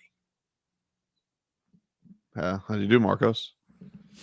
Excellent. Did you guys feel extra cold this morning, by the way? It was chilly this morning. I did. It was like 51 or something like that. Mm-hmm. Yeah, but the winds currently at 15 miles per hour, which seems a little bit exaggerative. Coming out of the southwest, it is 80 degrees, partly cloudy at the moment. All righty. So it's warm, so that means that it's coming out of the south. So we're going to either warm up or it's going to come back out of the north and we're going to get cooler. Either way. Meanwhile, Miami Heat, it has been updated. Tyler Hero, Spo says, game time decision tonight with his foot injury. Has it ever been a game time decision? The person never actually played? I think so. All right. I think so. I don't think it's never happened, but we'll find out. We'll see if Tyler Hero is ready to go tonight. We know Jimmy Buckets will be. That's exciting. And see this whole crew. Terry Rozier, some video I saw from Anthony Chang's Twitter. He looks good. He looks like he's moving well. So hopefully he's got this. And then they got 2 days off. Maybe we'll see Terry Rozier, against the Kings. Who knows? All right. Then they have a back-to-back, so maybe they don't want to go back-to-back. So maybe they'll go second game against the loser Blazers. Hard to say. Hard to say, huh? Hard to say. Hard to say. Ooh, Sunday is going to be a chilly one. Is it? Yeah, it says morning 51 degrees. I love it. Really? JP, you don't get up for work. Your ass ain't getting up that early in the morning to get 50 degrees. I will sleep outside. Why is mine still outside, Leroy? Why are you lying to the people? -1. It's not -1. How am I get a -1? She said, "Ooh, I love that weather." You won't get up for work. How you gonna get up to enjoy that weather? I open a window. I open a window. No cap. No cap. No cap. No cap. No cap. By the way, did you see this? So they're saying, I don't believe this story, right? So we're trying to find out Canelo's next opponent for May. Marcos was asking me about this yesterday, right? Uh-huh. Not fighting Terrence Crawford. I hate this. I just Why? fight Terrence Crawford. That's confirmed. See, here's what I hate. The reason why they probably aren't going to fight because the money ain't right. No, I think the reason, well, maybe, but I think that this is why I'm fascinated by this story. Now, this may be cap. I don't know. But Canelo is reportedly being offered, according to David Benavidez, who's really great young up-and-comer, dangerous, has been the super middleweight champion of the world, then lost it for cocaine, and then got it back. And then and everybody thinks, oh, that'd be a great fight, him and Canelo, But a lot of people think he'd beat Canelo. He's big guy. Might move up to light heavyweight. And so if he's not going to fight Terrence Crawford, this is the next fight everybody probably want to see besides Terrence Crawford would be against David Benavidez. They're claiming, his management is claiming that they offered Canelo Alvarez a guarantee of $55 million to fight him. And they're saying that they're saying they offered him $55 million. Now, Canelo's management has come out and denied this. I can't imagine that. I don't think you get $55 million to fight Terrence Crawford. Right. Fight David Benavidez. You think it'll do 1 million pay-per-views, though? Him versus Crawford? Yeah. Oh, of course. So why not? It's a lot of money. I mean, I don't know a lot of guarantees that have gotten that. His guarantee, I think, was more like around 30 for most fights. Yeah, but here's why I think the numbers get played with a little bit. If you guarantee him a certain amount and then cut the pay-per-view, right? So that means that the promotion is taking the biggest risk. What's the difference? Right? If you give him a $30 million guarantee and his normal cut of the all the other stuff, Mm-hmm. you're going to end up at the same number anyway. So you're just guaranteeing more, but you're projecting over 1 million pay-per-views. You see what I mean? That's where it sounds feasible. I don't know if him versus Benavidez can do that many pay-per-views though, because I think Benavidez is too young. I don't know if enough people know him to get that up to that number. Why do we do this constantly in that sport? Right? Because here's what's going to happen.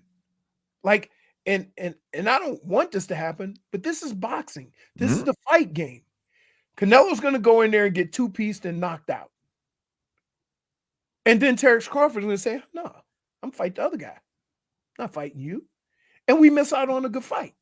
Well, there's been some more speculation when we had Andre Ward on that they said that Terrence Crawford's going to retire if he doesn't get the Canelo fight, that he's ready to. So unless he gets the Canelo fight, he may hang it up. I mean, he lives in Omaha. He don't need money. And he seems like that dude that would do it.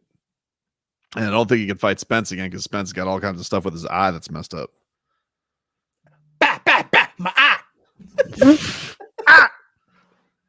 He's coming up with a fight soon. I think he's fighting in April. I think we're gonna have him on again. Yeah, I'm interested to see because we thought it was over after that, right? He is he's fighting Tim Tszyu, Costa Tszyu's son, the famous Australian boxer. He's a tough fighter. But Keith Thurman is going to be fighting him. I think it's the first fight on Amazon. It's like the Amazon new boxing deal. One time. Round 7, 8. Boom, boom, boom, boom. My eye. Hey, I tell you what. He sold us when he fought. Did he fight Canelo? Fought Pacquiao. He sold us. I thought he had a chance to win the way he was talking. Well, I was like, wow. He can talk, man. That guy can talk. He sold me. All right, we'll take a quick. Did you say it's hard for him to be one time now because he had problems with his hands? He had bad hand problems, yeah. He's going up in weight. Maybe that'll help a little bit, but I don't know. Yeah, his hands has been a scramble and a gamble. It was his scramble. His He hand only has one loss. Yeah. Which is crazy, right? Yep. But he's been super inactive because of these hand injuries and then not getting the right fights that he wants. Right. Take a break. Play a little You're Dead to Me. Next.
You're dead to me.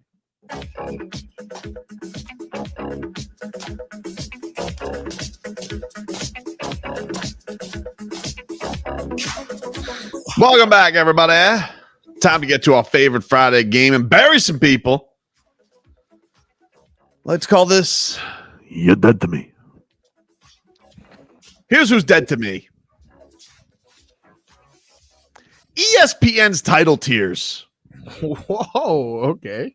Once again, think they're so cute putting the Miami Heat as they have now gone from dangerous loomers to simply just long shots. And I got to tell you, ESPN, you think after the Miami Heat chewed up and spit out your stupid analytics department last year, you'd learn your lesson. Kevin Pelton, the other nerds that run that place, Windhorst, and enough of this JJ Redick, all right? But they don't. They don't. They simply like to keep making the same mistake over and over and over again. And it's like Eric Spoelstra said, the worst thing you can do is have success. I'm telling you right now, the Boston Celtics are lying to all of you because of their success. It's a liar. All right? Mm-hmm. They are being taught nothing. And the problem with that is when it comes time to actually take the final exam, they're not going to be ready because they didn't study at all. So go ahead, ESPN. Do your thing again where it's all about the Celtics and you want to call the Miami Heat long shots. And once again, act like you're surprised when they're back on top, because it all starts tonight when Jim VP goes into the Smoothie King Center and dices up the Pelicans. A real frappe style, if you ask me. Yeah. Leroy. That could work in New Orleans. Frappe. ESPN's title tiers. You're dead to me. I'm going to tell you what's dead to me. The dunk contest. Ooh. And how in the hell did Jaylen Brown get to the finals and do this? Crazy. He should have been eliminated. Don't even score it. I know. It was ridiculous. It was embarrassing for that dunk to be in the finals and get, 48? Let's not forget the other part. It took him 2 tries to do that dunk. Don't try. You're very looking. small. No, here's my favorite part. You looked. I know. It was bad. It was really bad. For that dunk, and I'm more than sure McClung was like, I got this. What? He jumped over somebody sitting in a chair. I'm pretty sure nobody. I'm pretty sure McClung could have put Kai Cenat on his back doing a piggyback ride, and he could have dunked better You know than what that. he should have said? You know what? Jaylen Brown, you take your prop and put it on your shoulder, and I'm going to jump over both of y'all and dunk. Insane. So, I don't know whether to blame the people that gave that a 48 or the actual dunk, but come on. That was the worst final dunk. You're dead to me. And I don't know how many years of the dunk contest. Yeah, it was pretty bad. You saw he's releasing like practice footage. No, don't care. Great. Don't care. Thank you. Don't care. Here's all I care. Here's all I care about. Here's all we saw. I would love that. I would love it if I go to a Broadway play, but I didn't look. if I went to a Broadway play and the actors blew the lines, but then all of a sudden they're like, "Would you like to see the dress rehearsal footage?" Oh, look at that. I nailed it. Right. No. Oh, how about a coach that after a game, when something don't work, we practice it well during the week. We got great. footage. You would laugh him. Oh my goodness. Dade South says every year the Heat do what they do, regardless of what ESPN thinks. What's the point of caring what they say? Because you got to explain. Wait. I'll explain it. Every year, Dade South, I say the same thing to Tony. And you're both wrong. Who cares? I'll tell you why.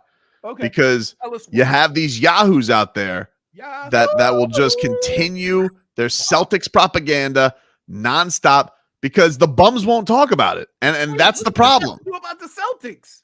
Because they'll sit here and they'll fawn over the Celtics beating the Pistons like it's some great accomplishment. But like if the Heat go get a good win, crickets. You know, I'm tired of it. It's nonsense. So I'm not going to stop talking about the lack of exposure or the lack of knowledge that horse bleep organization continues to pump out there. I'm not going to stop talking about it, because if you stop talking about it, Leroy, they win. Really? Yes. I thought if the Heat go out and go to the finals again, they lose. What? Who taught you that? Regardless of what you say, if the Heat contend for a title, they lose with that nonsense. J-Fig, can you get this what do you got for dead to me? Because this guy's talking You don't believe lunacy. in proving people wrong? Of course I do. I'm Team Petty. But like they lose. No, they lose when I shame them and embarrass them. If you don't expose the lies when they happen, Leroy, then you're letting them off the hook until the very end. Okay. And don't think I'm letting you back on the block, Kendrick Perkins. All right, you Johnny come lately bandwagon hopper. Okay, every single year, oh, the goons of Miami. Oh, they should have traded Jimmy. They owe Jimmy a trade. Ridiculous. Anyway, J-Fig, I'm sorry. Okay. Well, this is something that you also feel very strongly about. PETA, you're dead to me. Wow. Whoa. PETA again, some slack. You're dead to me. Yeah. Something that's so innocent going to Australia and going to see the wild animals at a zoo, it is instantly a problem. And that's what bothers me. It's They're ridiculous. using their fame to get their name out there. That ain't- Exactly. that ain't cool. Exactly. And, like, Opportunists. That's very like, frustrating. you know, this is like Skip Bayless attacking LeBron. Yeah, it's a little bit. They You know, even used if her LeBron song would have gone in, and hung out with a koala, I could see Skip Bayless doing a segment on it. Jesus. You know. But enough of PETA. All right. They used the song against her. They said, we understand. No. What? What? Koala's not cold weather animal. Lives in Australia. I know. I'm just like, I always thought because of Gnaws on eucalyptus. -1. Are you thinking of a panda? Yeah. Samesies. Dude, can I just tell you? If I saw a panda go through my backyard or a koala, I'm doing the same thing. I'm making sure my doors are locked. Yeah. Have you heard how a koala sounds? Kind of That sounds like Tobin after a six-pack. Burping? Yeah. Well, PETA says that they should spend their time and money at a true sanctuary. Why don't you give us a list of these sanctuaries? Yeah. What do you guys? PETA. Let me ask you, PETA. What do you guys know about making a zoo? Yeah. PETA. Apparently it's better at a sanctuary because visitors aren't allowed to touch or feed the animals. Oh, okay. Yeah. And I'm They're sure. required to keep when's a the last time I went to the zoo and distance said- from them alone. Wait, when was the last time you went to the zoo and said, I really would like to pet that lion? So you can do some backstage things where you get interactions with the animals. But once again, like, who's to say that Tay-Tay doesn't fall in love with the koalas and then offers the koalas for Australian organization $1 gazillion? And then where's your head at then, PETA? PETA. I gotta And like tell how you. you wanted them to do. Can I they were just say feeding this? Kangaroos. Can I just say this? Hmm? I would be careful. PETA, the Swifties do not play. They don't play.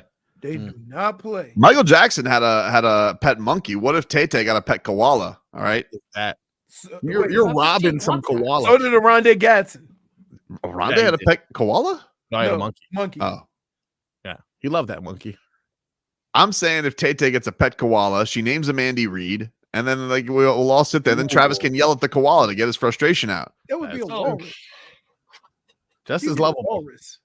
You don't get a koala. Travis, we talked about this with your feelings. Tell the koala how you feel. We got to work on this next year for coach. Come on, Taylor. It's stupid. He's a bear. Get a marsupial.